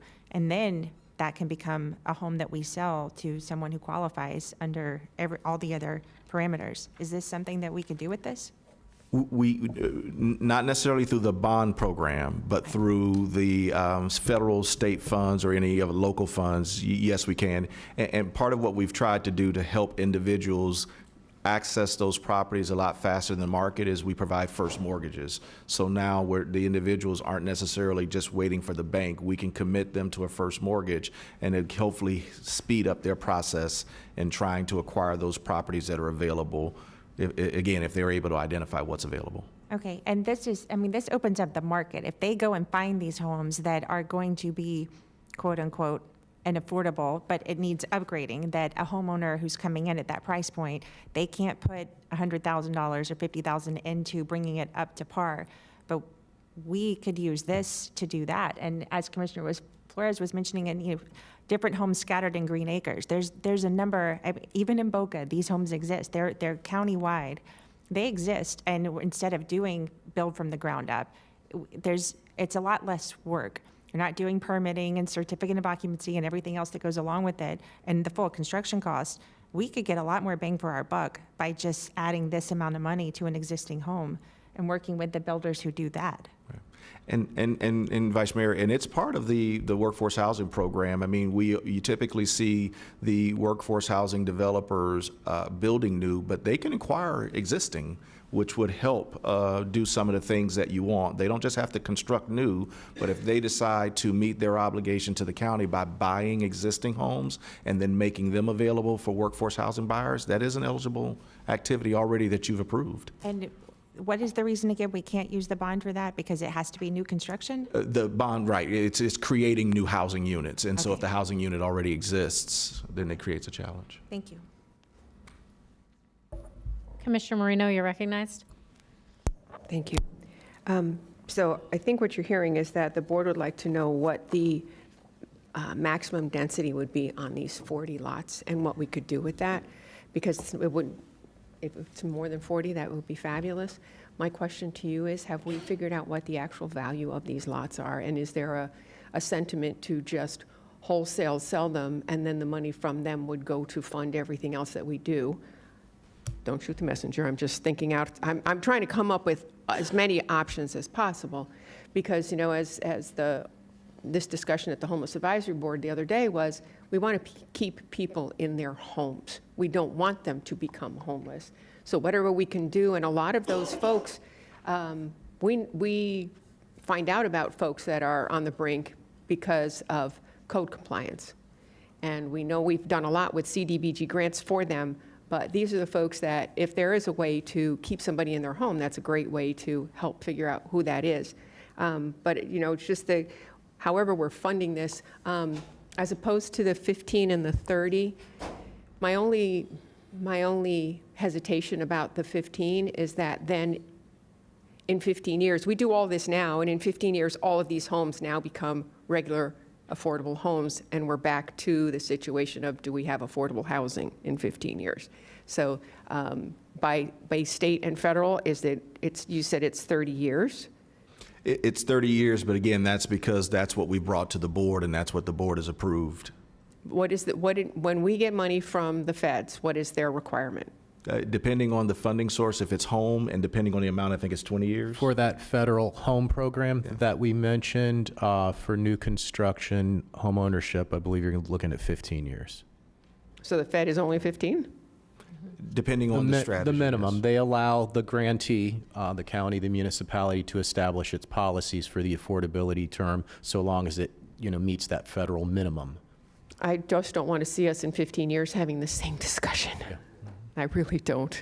So again, bring back to the board what is actually viable on these 40 lots. What is the price tag on that? And if you sold every lot for $100,000, you're looking at $4 million. That's a lot to put into a fund. And if you're able to subdivide them, that's even more. So just another tool to put in your toolbox. Thank you. Thank you. Commissioner Powell, you're recognized. Thank you. First question, can you remind me where these 40 lots are? Yeah. So the 40 has now increased as working with FDO, it's 55. There are 6 in unincorporated Palm Beach County. There are 2 in West Palm Beach. There are 4 in Lake Worth Beach, 1 in Riviera Beach, and then the rest is Belglade and Pahokee and South Bay. Which leads me to my next, I guess, question or points that I want to make. And these are things, of course, that we discuss at the Coalition of Affordable Housing.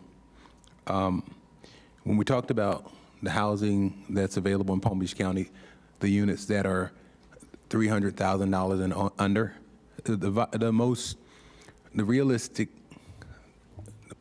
thought process of any houses in Palm Beach County that are $300,000 or under is within a day or 2 days, they're under contract, they're contingent, they're sold, whether it's a wholesaler or somebody cash buying it. That realistically, if someone's in the market looking for a home, and by the time they find these houses, unless they've already been working with the proposed seller before they put it on the market, they've already lost. That's one of the biggest challenges that we have to look at when a house is $300,000 or under. And right now, to do a quick check, I was looking in West Palm Beach on Realtor.com, and I found one. And if you do find more than one, usually those houses that are under $300,000 sit in an HOA community that HOA monthly is over $400. So that already knocks them out. So those are things that we realistically have to think about. In addition to that, conversation with regard to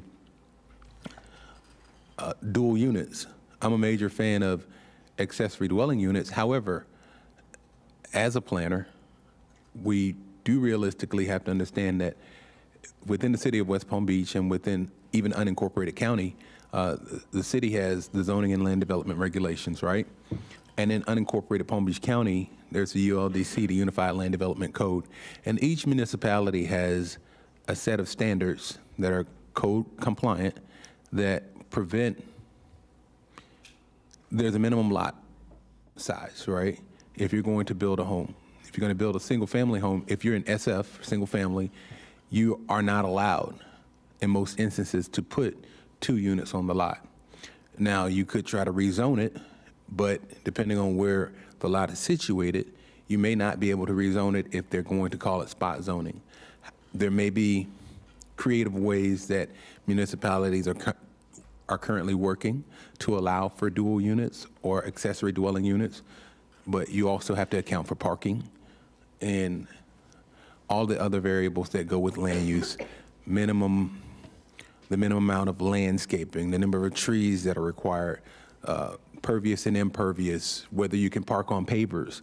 All those things come into account when we, as a board, have pushed the idea that maybe we can do 2 units on a lot. But the challenge is, if it's a single family lot, and even if it had 2 units previously, if over 50% of the previous unit or one of the units was destroyed, you can't rebuild it because it would be non-compliant, right?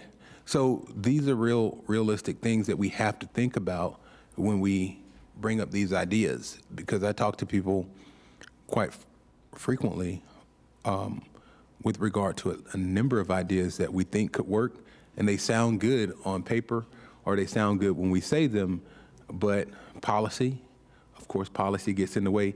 And don't forget that acronym that I told everybody about, bananas. Build absolutely nothing near anywhere near anything.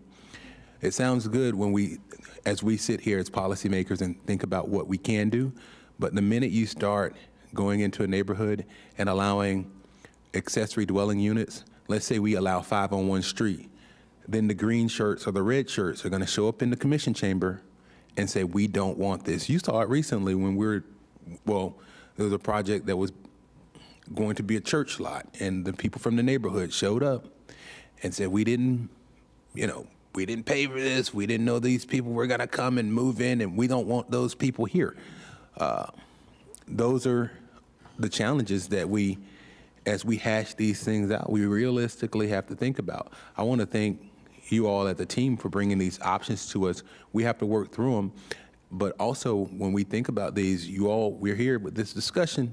We've got to be tough when we allow accessory dwelling units in an area or the municipality, and we start building them and people come here and start screaming at us, just remember those people moved in and they had a chance. They have somewhere to live.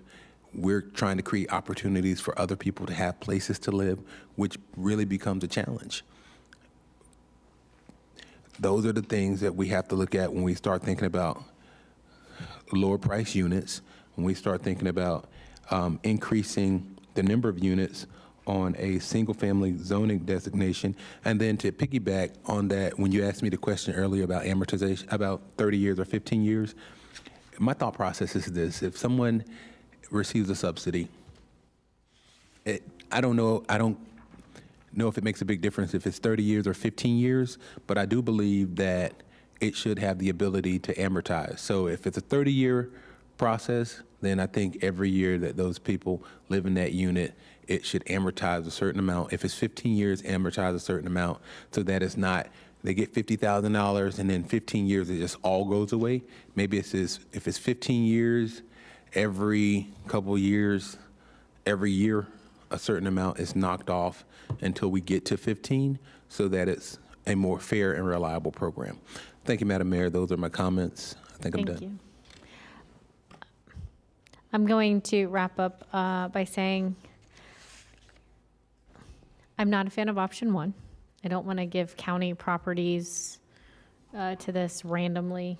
And you said there are a few in different areas. I don't think every area, again, to Commissioner Powell's point, is exactly, and I don't want to start having people come here saying, you know, we don't want multi-units in our neighborhood.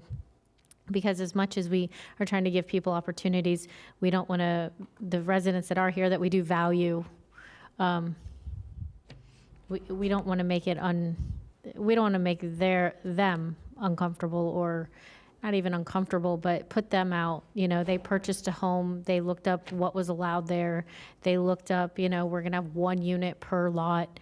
They didn't ever plan to have several units. I understand what we're trying to accomplish with affordability, and I don't disagree. I don't think we should do that on county-owned property especially. I do, however, I do like options 2 and 3. If you could go to option, Yeah, we didn't. I guess I skipped ahead. But to Commissioner Powell's point, I do like, if we are going to have a 15-year, I do like it amortizing. I do like them, you know, not just having one long date and then it all is at that date. I do like, and I can't say that word great, so what he said. There's just specific words that I don't say very well, so we'll leave that one there. As far as, and I guess you guys are still going to go over option 3, so I'll let you continue. But I do support option 2, so thank you. Mayor, can I ask, so we're looking at reducing the affordability period with it amortizing. Do you want us to consider equity sharing, or no, let the individual have the assistance provided plus the equity earned? How are we doing it now? We don't do equity sharing, so we have the extended affordability periods. I don't know enough to give you an answer. If you'd like to elaborate a little bit on that, I would, on the equity sharing part of this. Typically, we allow the individuals, so the county will put in assistance to help the home become affordable so they can purchase it. And if they're there 2 years, 3 years, and they earned $100,000, $150,000 in equity, they get to keep the $150,000, and the $50,000 we provided comes back to the county. I think that's fair. That's how it does it. That's how it works now. Yes, ma'am. So I think that works. If that's working, why change it? It's working. When the question came about reducing or amortizing the assistance provided, meaning we're going to reduce every year the amount of lien. What's owed? I got you. Yes, Commissioner ma'am. Powell, you're recognized. Thank you, Madam Mayor. I want to interject on that one too. If they're currently getting equity sharing, if we're allowing the amortization, it may not be best to allow them to do the equity sharing. Is it possible that you can provide maybe a cost-benefit analysis of both alternatives? What's the pros and cons of the equity share with the amortization, and what would not be, so that we can look at it a little bit more in detail as opposed to making the decision or giving the directive here now so we can have a little bit more in-depth knowledge to analyze what we're looking at or what we're considering. And just to clarify, so we're looking at the amortization of the 15 years, but we are also, but you'll bring back to us a cost analysis of pro cons for the equity portion of that. Yes, ma'am. Okay, Madam perfect. Mayor, and while, if it's not too much work, can we also compare that to the amortization over 30 years so that we can look at 30 years, 15 years, and then the cost sharing or the equity sharing? Sure. Thank you. Commissioner Flores, you're recognized. Yeah, this is just a note to staff. I know these are workshops, and we're sort of brainstorming, and it's great to hear all the points of views from the different commissioners and that you're collecting this too. But as a recommendation, like Commissioner Powell just mentioned, a cost-benefit analysis, I think we should bring that to the table at every single discussion, whether it's housing or any department. When we are making decisions up here, I would ask you that you arm us with all of the information up front so that we are able to look at numbers and see how things are impacted. So when you're asking us for equity or not the equity option, like realistically, we should have that data so that we can. And then my last comment, and I think I've said this probably 100 times by now, when was this handout provided to us? We followed the agenda process. I'm not sure what day you received it from the system, but we followed the process, the normal process. So this was emailed to us? It wasn't emailed. I think it's uploaded into the county's system, agenda item system. I know it was uploaded in the county's agenda item system. If you don't mind, I'm going to interject. I've asked several times, and under the previous administrator, 3 years now, to have these at least a week in advance to give us time to review them, go over them.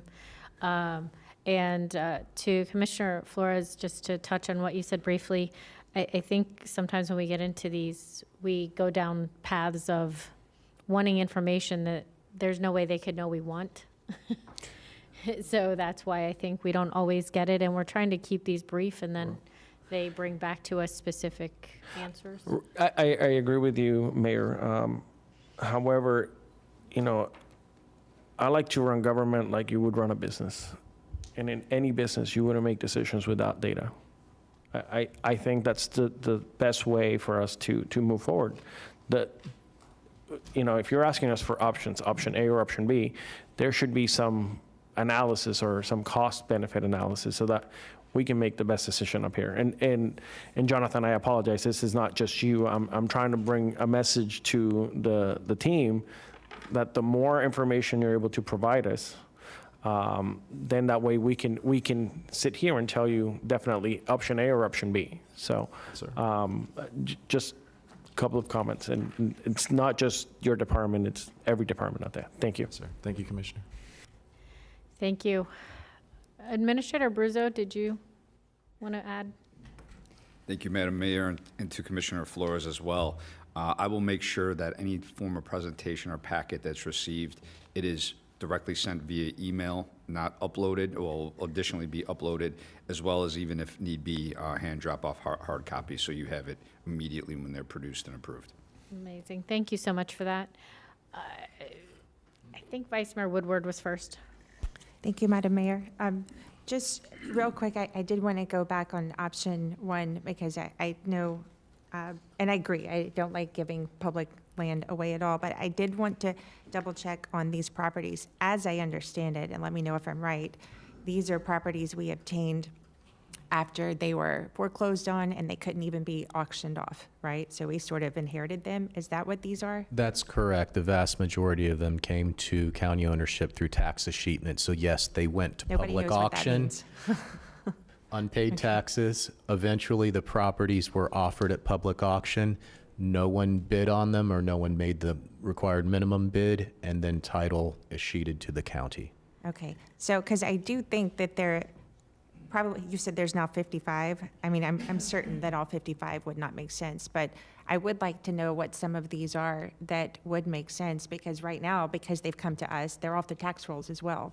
if we do this and allow a property to be built, even if it's an affordable one, they still are paying property taxes. So I like the idea, especially lots that there's no use that we could ever come up with that would make sense. If it's a parcel, and again, of course, it would help to just match existing zoning. So that was part of the question. What is the max density that we could do that's already a normal part of their process? Not trying to, I don't want to do text change amendments in municipalities because Yes, ma'am. we don't like it either. But, for those, I'd like for this option, it's not a no, it's a bring us back the ones that really make sense. And how do we get them back on the tax roll? Because we're never going to build on them either. And right now, they're just sitting there. Yes, ma'am. Okay, thank you. Commissioner Marino, you're recognized. Thank you, Mayor.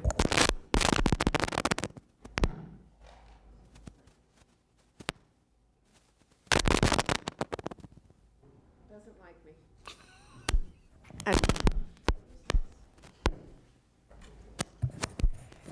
Quick. It's not.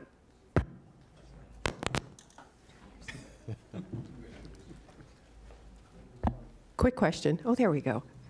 Whatever we do, I want to make sure that the money the county is investing returns to the county, because the only way we can continue to help is if we have those dollars. If we forgive those dollars, eventually it all runs out and we can't do anything. So that would be my perspective on whatever we choose to do going forward. Yes, ma'am.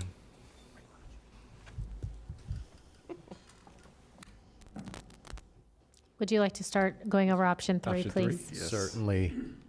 Thank you. So option 3 is one of the mechanisms we're currently utilizing where we provide direct assistance to buyers to help with down payment, closing costs, et cetera. You pretty much covered this already during your discussion. Our recommendation would be to continue to allow us to put resources to these direct home buyer assistance programs, as it does help ensure that we have income eligible and buyer ready buyers for the units that are created through the other mechanisms. And for this one specifically, you're bringing the information back to us, what the 15-year amortization would look like and so on? And 30 years 30 and equity sharing, what that would look like as well. Perfect. Vice Mayor Woodward. Thank you, Madam Mayor. Real quick on this option, what is the max amount of the assistance we're offering? Based on the I'm sorry, go ahead, Carlos. Sure. The maximum amount of purchase assistance provided is $100,000. And do we require a match of any sort?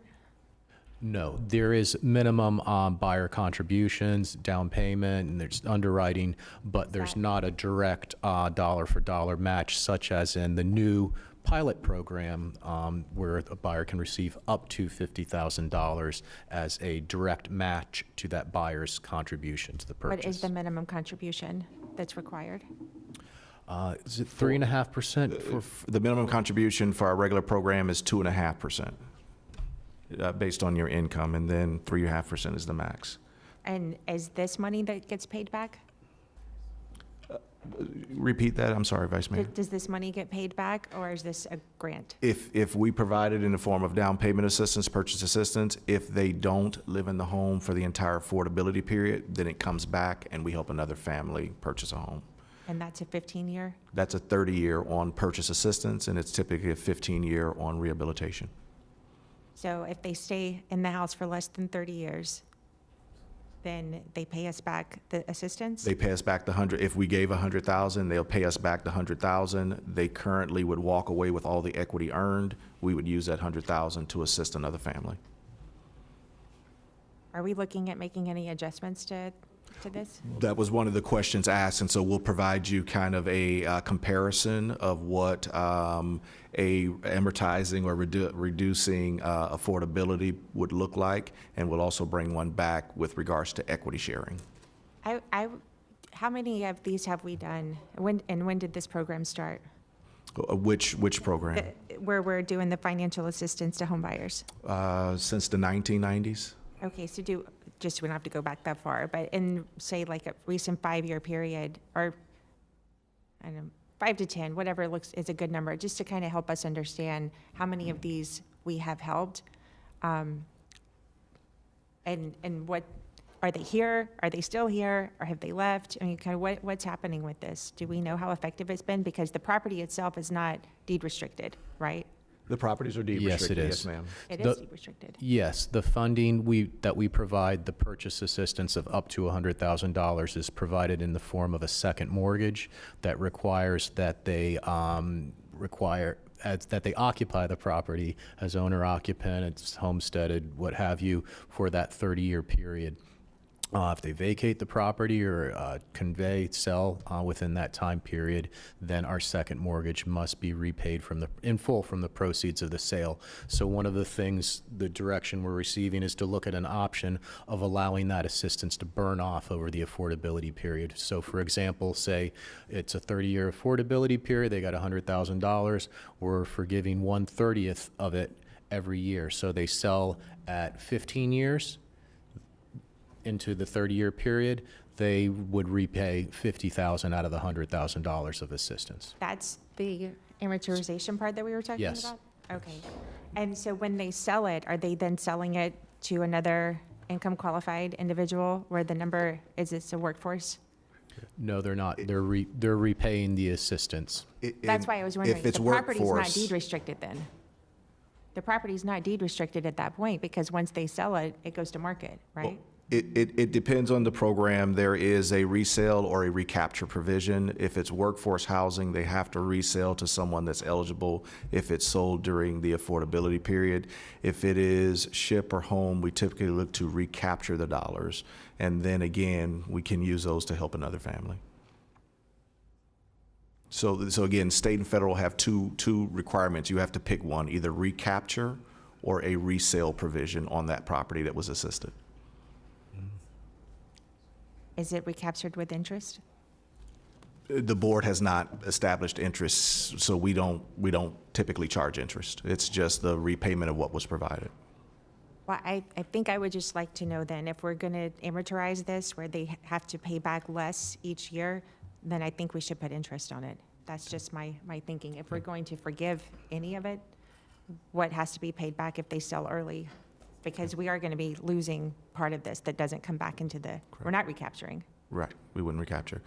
Okay. And so you'll know one of the reasons why we never have to come back to the board to ask for more monies to do down payment or purchase assistance is because the money that comes back, we recycle it through the program. So if we reduce that amount or you reduce affordability period, there could be a situation now where we've run out of assistance and we need to come back to the board to ask for dollars to provide assistance.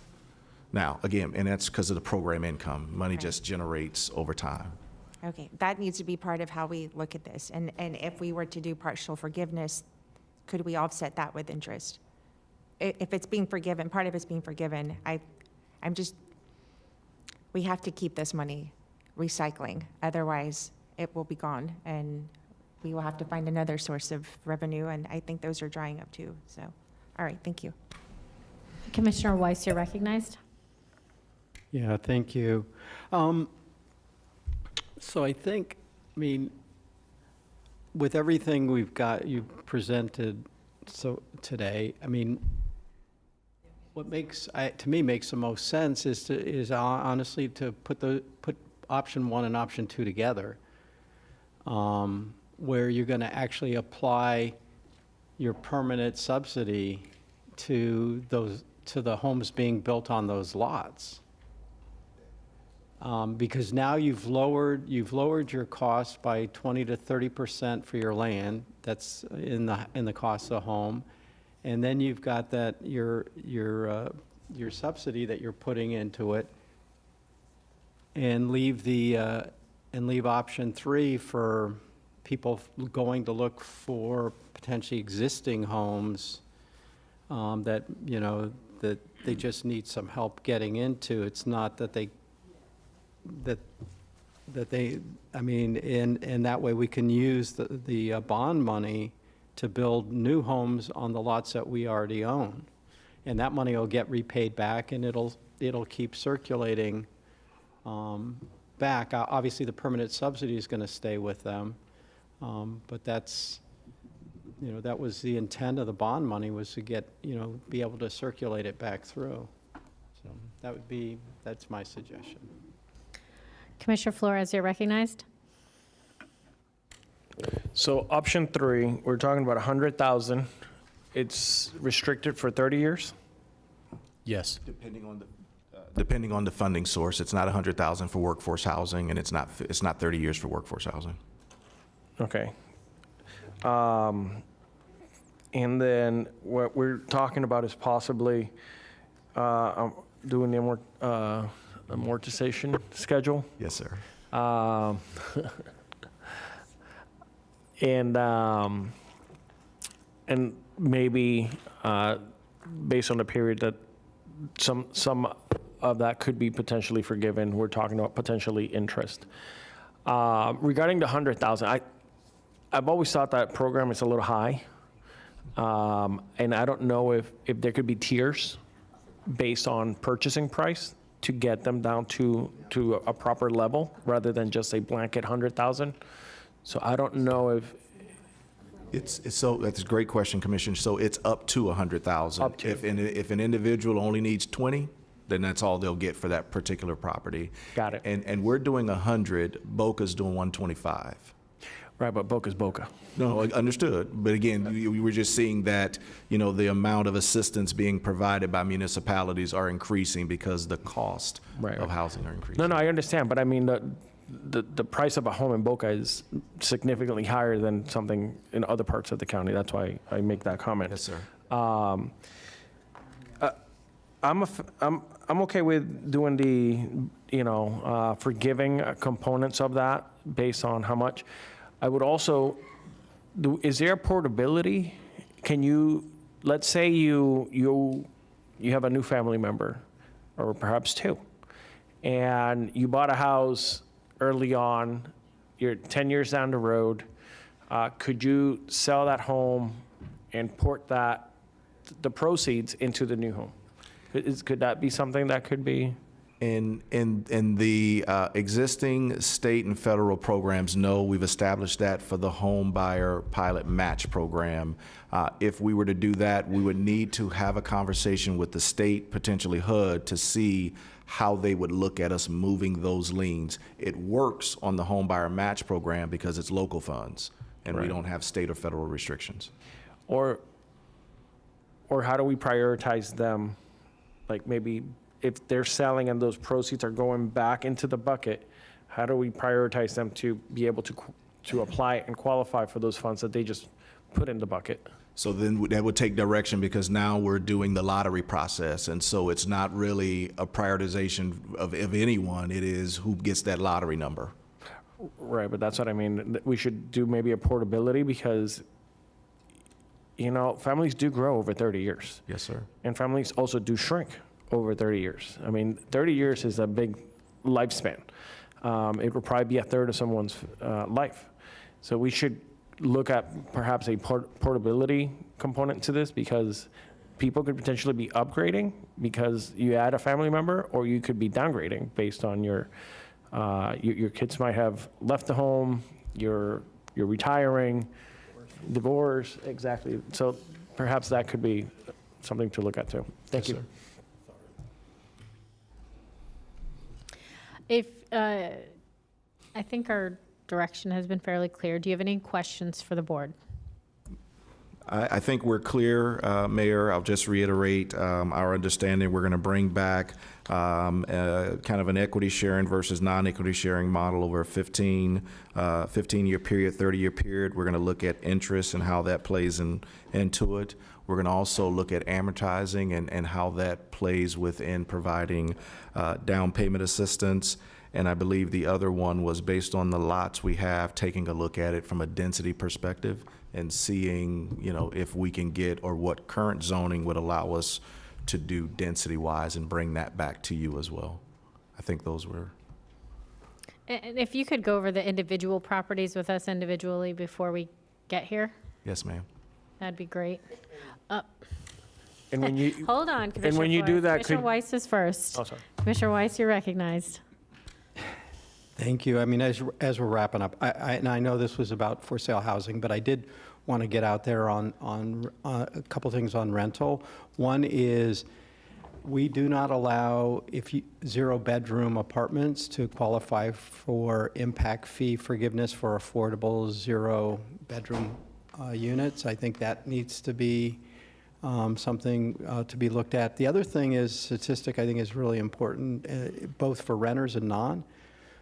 In here, 44% of renters live alone, and 38% of all households are single people in Palm Beach County. So the zero-bedroom issue, single people living alone, these are a big part of our community now. Thank you, Commissioner Weiss. Commissioner. I was going to say, we'll look at that. One of the things, Commissioner, that's been driving us, because we've had conversations about that, is the FIU Affordable Housing Study, and it talked about the average household being 2.53, 2.54 people. So we were trying to make sure that whatever we recommended was consistent with the study that we've received and presented to the board. But we'll look at that. Yes, sir. Commissioner Flores. Yes, sir.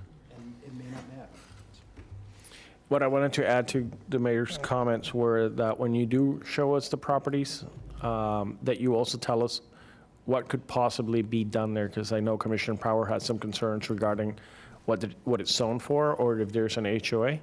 So if there's no restrictions, could potentially there be a duplex or 2 units or something where we can maximize our impact? It sounded like he was talking bananas. Based on current zoning, Commissioner? Based on current, or if there's an opportunity to perhaps do an overlay or something. Okay. Commissioner Sachs, you're recognized. Thank you so much. I think we need a lot more statistics. When you talked about the FIU, study, we need more, and we need more up to date, and we need more tax background. So whatever, Jonathan, you need in your department to get this study up to date, bring it to us at that time. But bring it to us, as the mayor said, maybe visit with us individually. This is a lot to digest, and it really needs to be mentored to us individually, all right? Yes, so ma'am. give it to us, as administrator said, we'll get it 2-3 weeks beforehand.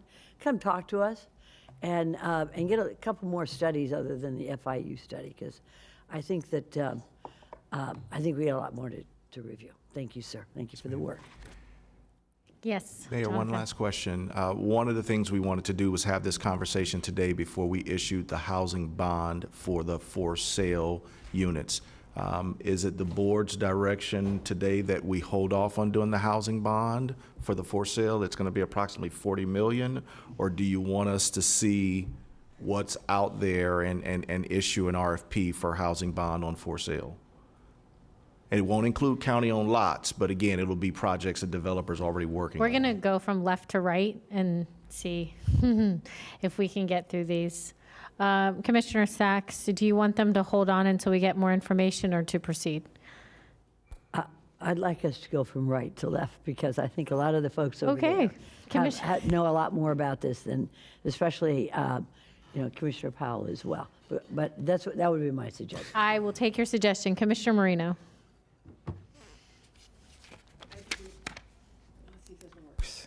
Okay, I think we've talked about this quite often, and our discussions are never short. And when the information comes back to us, it's never short. I would like to see the RFP go out, because we just keep waiting. Make the money available. Let's see what comes back. Commissioner Powell. Shall you proceed? Yes, indeed. I believe all gas, no brakes. Let's go. Okay, Vice Mayor Woodward. I did have one question before I answer. Do we have any outstanding right now that's not allocated? On the for sale side, the board directed us to set aside $40 million, so we were waiting to issue. We've issued the rental RFPs, but we were holding off on that for sale Didn't RFP. we say if any of those rentals fall off through underwriting or for whatever reason, then we could move it over? Has any of that happened? Not yet. No. Okay. I mean, I definitely want to proceed. I just was wondering if any of that money we've already pulled has become available again, because I'd like to use it first. Not yet. Okay. Not yet. Commissioner Flores, you're recognized. I did the wrong thing here. What has been the sentiment of the developers on what we produced? Are they excited? Are they ready? Are they like ready, eager to go, or have you heard that maybe there's work that needs to be done? They're absolutely excited over the rental, the ones that we've spoke to on the for sale. Yeah, we're talking for sale right now, right? Yeah. Okay, The let's ones- focus on that. The ones we've spoken to on for sale are interested. They've shared with us some changes they'd like to see made, one of which dealt with development subsidy, because again, some of the projects that are coming forward, the developer feels that they still need a subsidy in order to make it affordable. Hence the two options of a permanent subsidy for the developer and bringing land to the conversation. And then you may have others, again, that we're not aware of that could be ready to go. But the ones we've spoken with seem to be excited, but they're still looking for some changes to the program. So are we going to get applicants? Are we, I'm sorry, Commissioner? Are we going to get applicants? I don't know. You don't know? I don't know. Okay. Last round, we did not, if I'm not mistaken. Jeff? There were no responsive proposals received. So even if we do put it out and we don't get applicants, we can still change this once we get more information, right? Yes, ma'am. Yeah, but my concern is that we rush and we go through an RFP process. We waste 6-9 months, whatever, I don't know how long this will be. How long is it going to take you to put an RFP for the for sale? I think we've got the base of an RFP already prepared. We could probably go pretty darn quick. And the selection and comes before us and how long? Typically, we run an RFP, it goes 45 days for submittal process, and then we have a selection process, and, you know, in about 60 days, 60 to 90 days, we could. Perfect. Not 60 days to the board, but Yeah. 90 days back to the board with whatever results we got on an RFP. We could move fairly quick with the existing template that we got. Within the government framework and how long that we take to move and, well, okay. I'm ready to move forward because I want this, I want to put units out there, but I also want the RFP process to work and to move this along forward. So I guess we'll put it out there, and if for some reason it's not what we're looking for, then we'll make adjustments. Commissioner Weiss? I mean, we have 4 yeses, but. All right. We are going to break for lunch until 10 after 1. Thank you, sir. Oh, I just Commissioner want to say, Sacks, let's get the money. Yeah. Thank you.